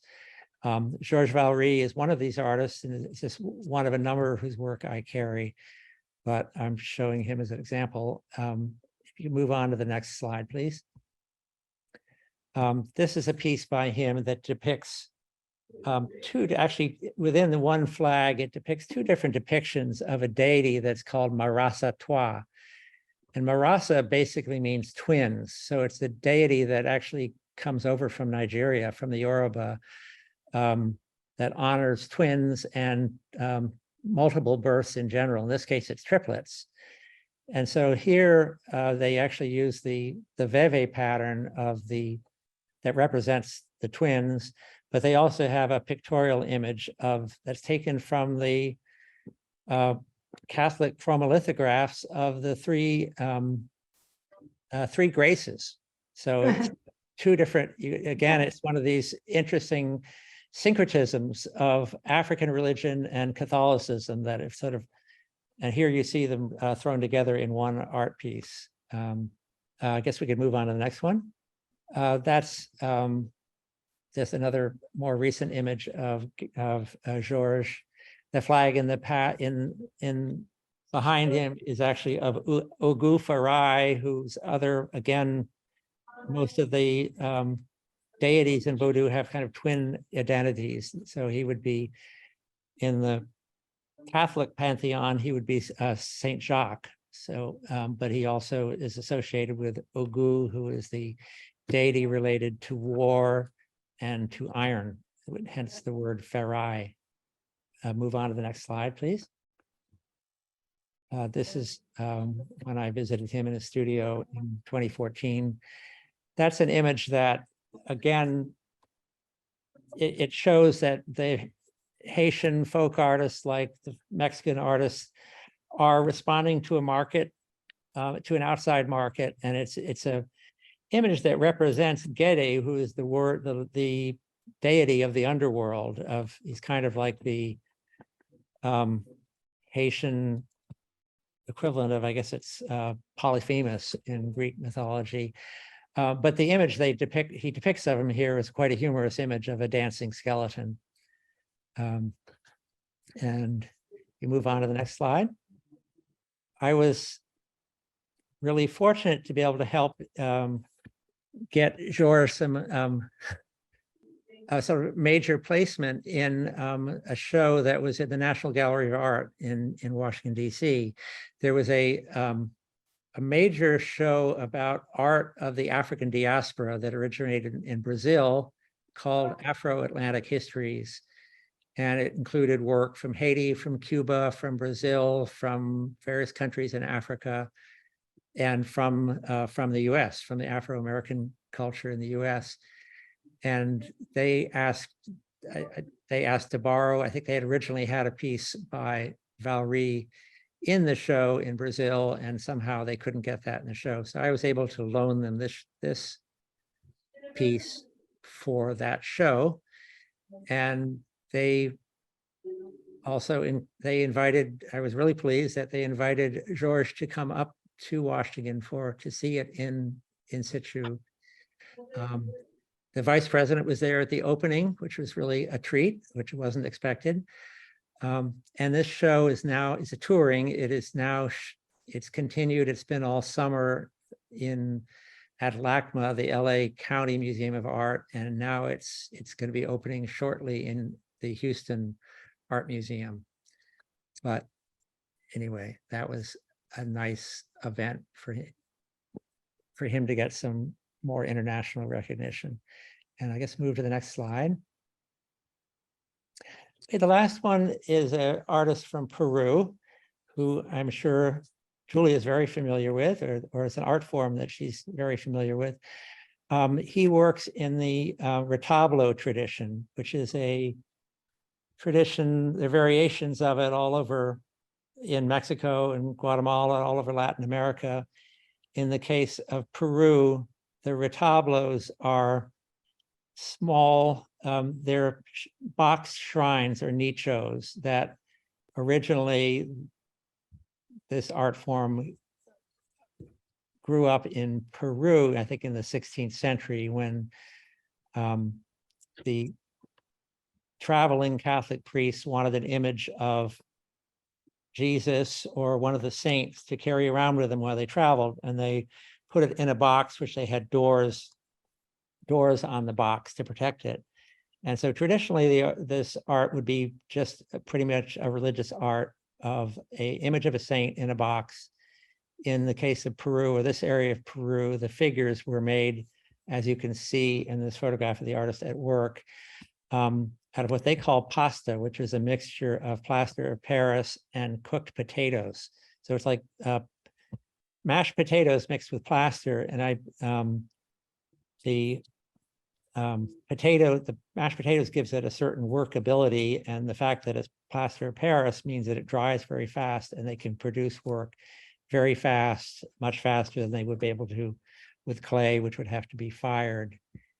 And if you go on to the next slide, this is a recent example of a very ornate retablo that he made. And in this case, it does not have the doors, and it's an image of Santa Rosa of Lima, who is, of course, a very important image of the Virgin.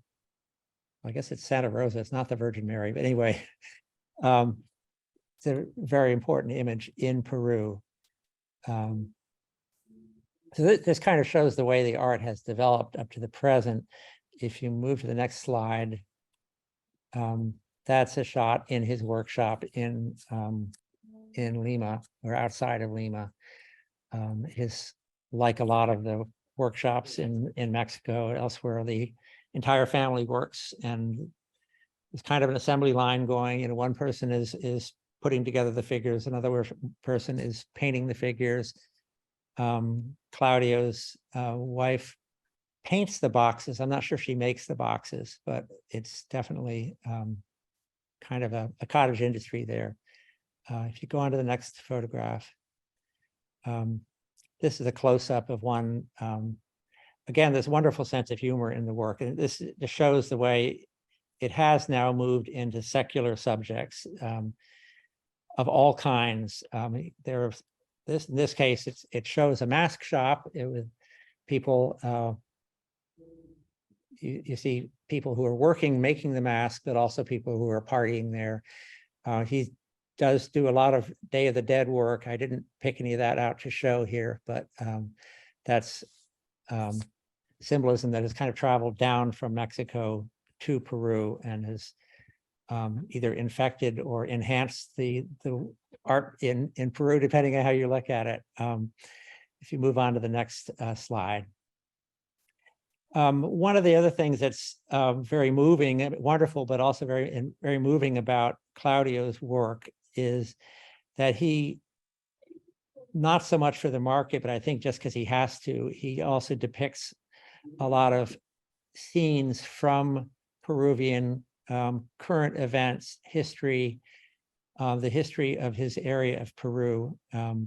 He's originally from Ayacucho, which is where the long civil war in Peru between the Sendero Luminoso, the Shining Path guerrilla movement, and the central government went for, I think, 12 years or longer. It was at least a whole decade.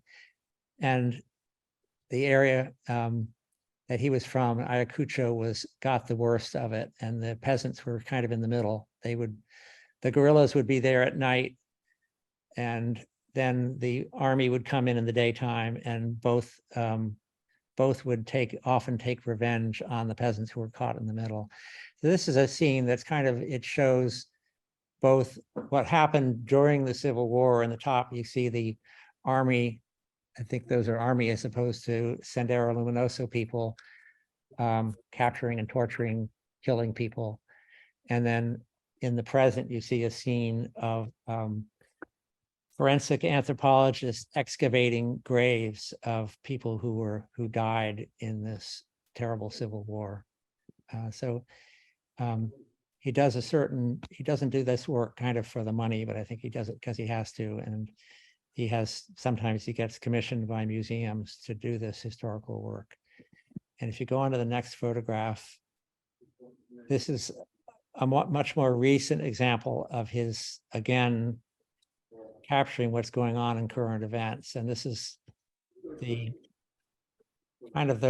more recent inferno that Peru has been through, like the whole world, but Peru in particular got the COVID pandemic really bad. And I don't know exactly what the figure is, but I know it had one of the highest death rates from COVID in the world. So he's depicting various scenes of that horrible period that we've all been through. People in the prisons, people in the hospitals, people who are protesting, either protesting lockdown or protesting the fact that they couldn't get medical supplies, and then just the scenes of the virus and the death that it caused in the center. And if you go on to the next photograph, this is another retablo who did a different interpretation of the same subject. And it's kind of the Peruvian common man being essentially crucified by this pandemic. And in the lower left, you see a photo, you see an image of a person who's hooked to an oxygen tank. And this is particularly moving because Claudio and his entire family did come down with COVID early in the pandemic when the vaccines were not around. His mother-in-law died of it. And I was sent a picture of Claudio hooked up to a green oxygen tank just like that, which for a long time, which fortunately he survived and was able to make this recuerdo, as they would say in Peru or Mexico. I think that's my last slide here. Yes. Thank you so much, Tony. I mean, this last story is just showing us once again the sensitivity that artists have, and that they don't create for the market always. They just have the need to express something which is significant to them, something which is meaningful and relevant. Just find their these emotions reflected into their artworks.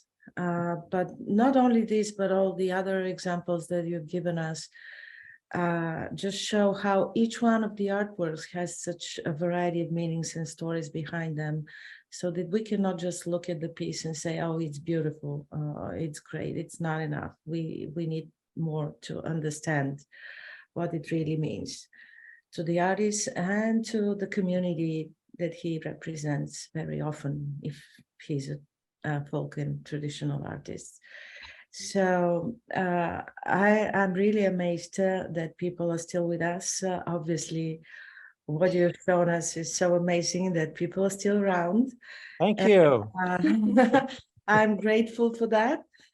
I have to just say that we had a few thanks in the chat already.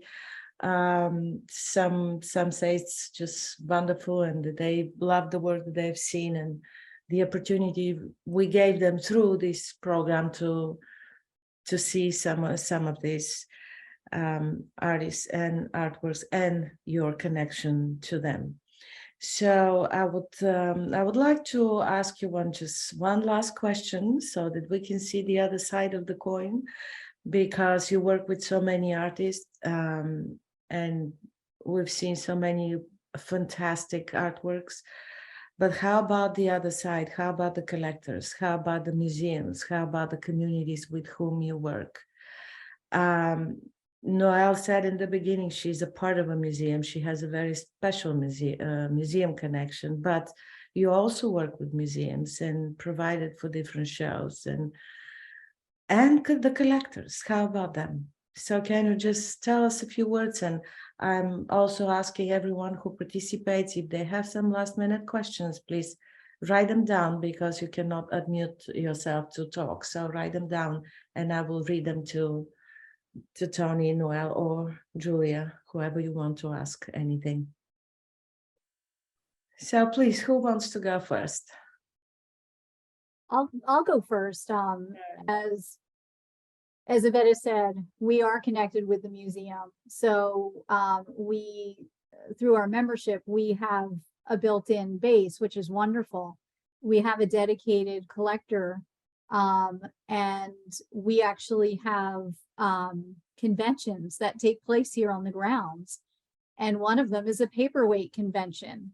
So there are collectors that are very serious about collecting glass paperweights, whether it's antique or contemporary. And we just had one this past May here. So there are many different collectors that take their collections very seriously and love to meet up with other likewise collectors. And whether it's pottery or textiles, there's a passion that we all have. That's why we're here, representing the different artists, but it's also the passion of the collectors that keeps us motivated or looking for certain items or asking the artists, would they ever create a specific item, or pushing us forward to continue to look and have outreach. So I think it's a balance. It's a balance of keeping the collectors happy and also representing the artists in their true identity. So yeah. Well, I have a different point, a little different viewpoint, in that I think that there are an innate sense of wanting to learn and collecting through touch and visual sensations. And I think that everybody, whether you're a small child or a grown, wealthy collector, you are taking part in that sensibility of holding, touching, visually seeing color, and experiencing. And I think that experience is the collection that is made, whether it's, and goes very deep. Actually, Catherine Foster, who is the curator at PMA of American Arts, said that about The Painted Bride by Isaiah, that more children and more people see that work of art in the streets as they walk their dog, and appreciate more, learn more than those who come into the museum, which she is of course doing some very wonderful shows. But she realizes that there is a very large spectrum of collecting and visual seeing. And we have things that we have, of course, sold to people who want to collect and keep. And we have other things that people bring me because now they're deaccessioning all the things they bought and learned from.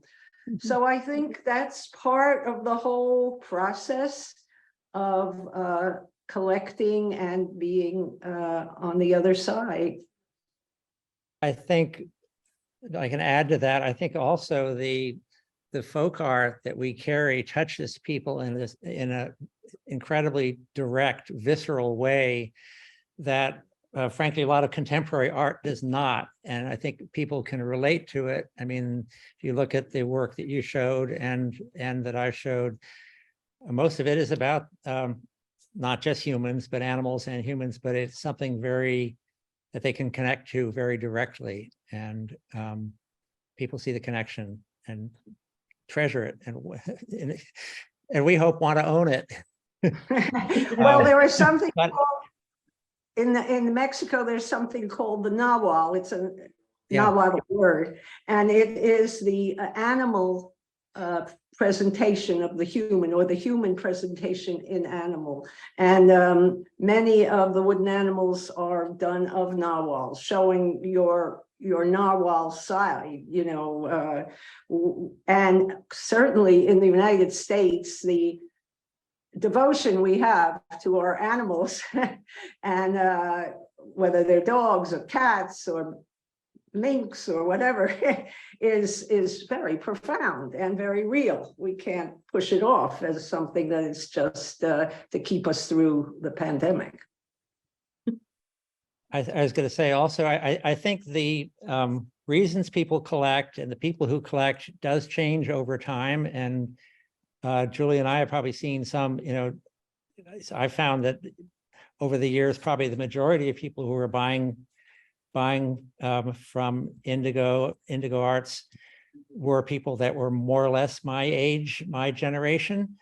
And that a lot of those people are the ones that are now bringing pieces back to me and back to Julia that saying, do you want this back? Can you sell it for me? And can you sell it for much more than I paid for it, hopefully? So that happens, and that is discouraging. And on the other hand, you have, I think, a lot of new people who are collecting maybe for different reasons, and museums that are collecting. There's a lot more collections in museums that are growing up now that relate to one nationality or ethnic group or another. You know, the African American Museum, the Native American Indian Museum, Latin American museums.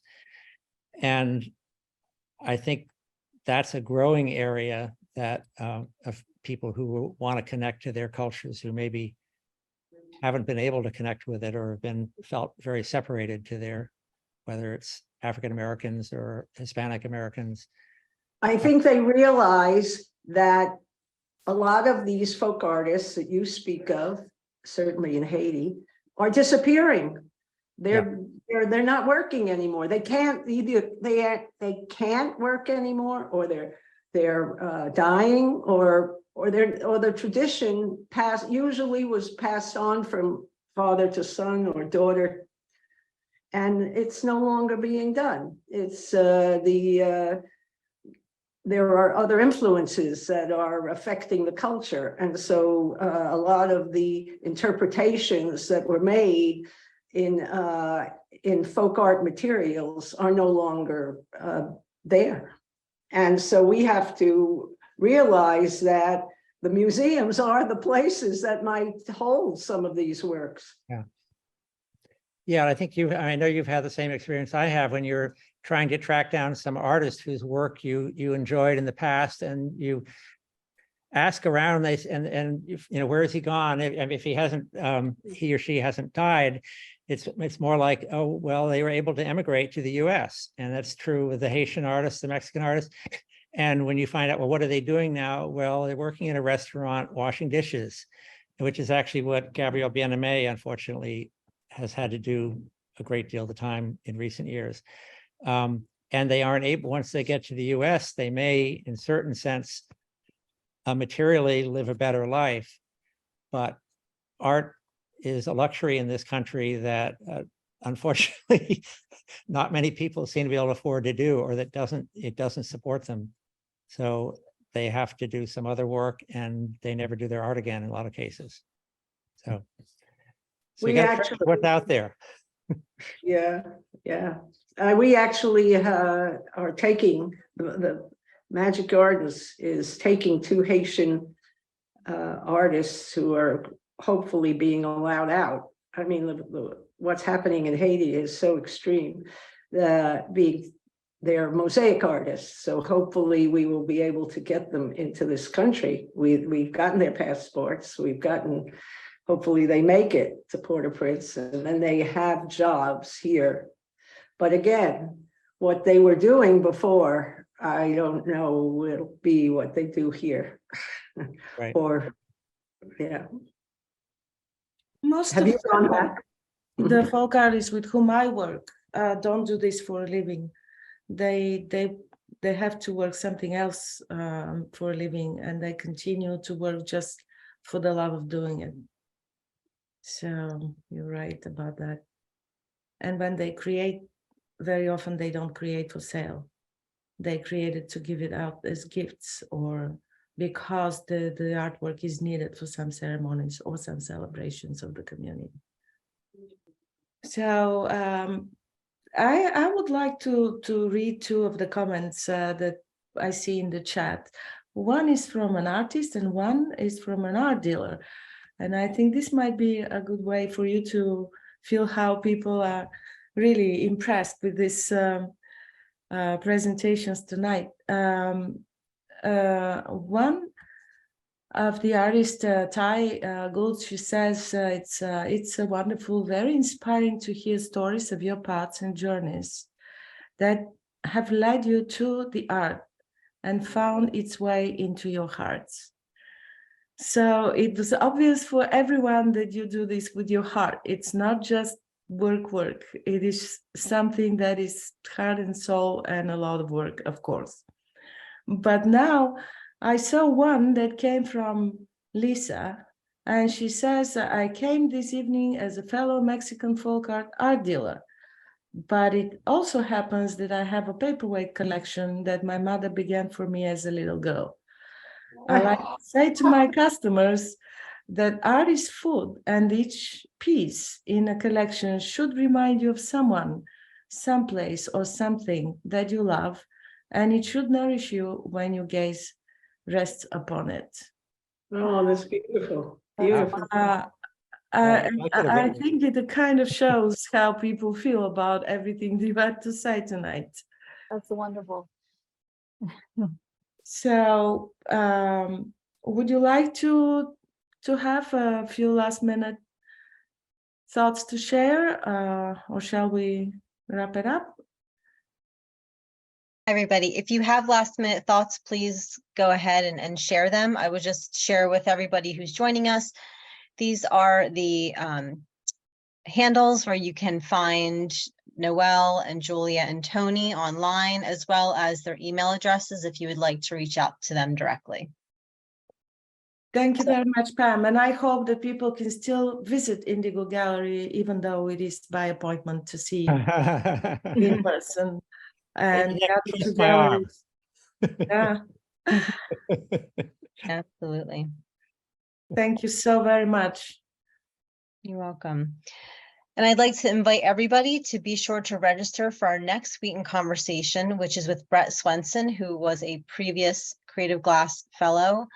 Brett will be joining us on Thursday, October 19th.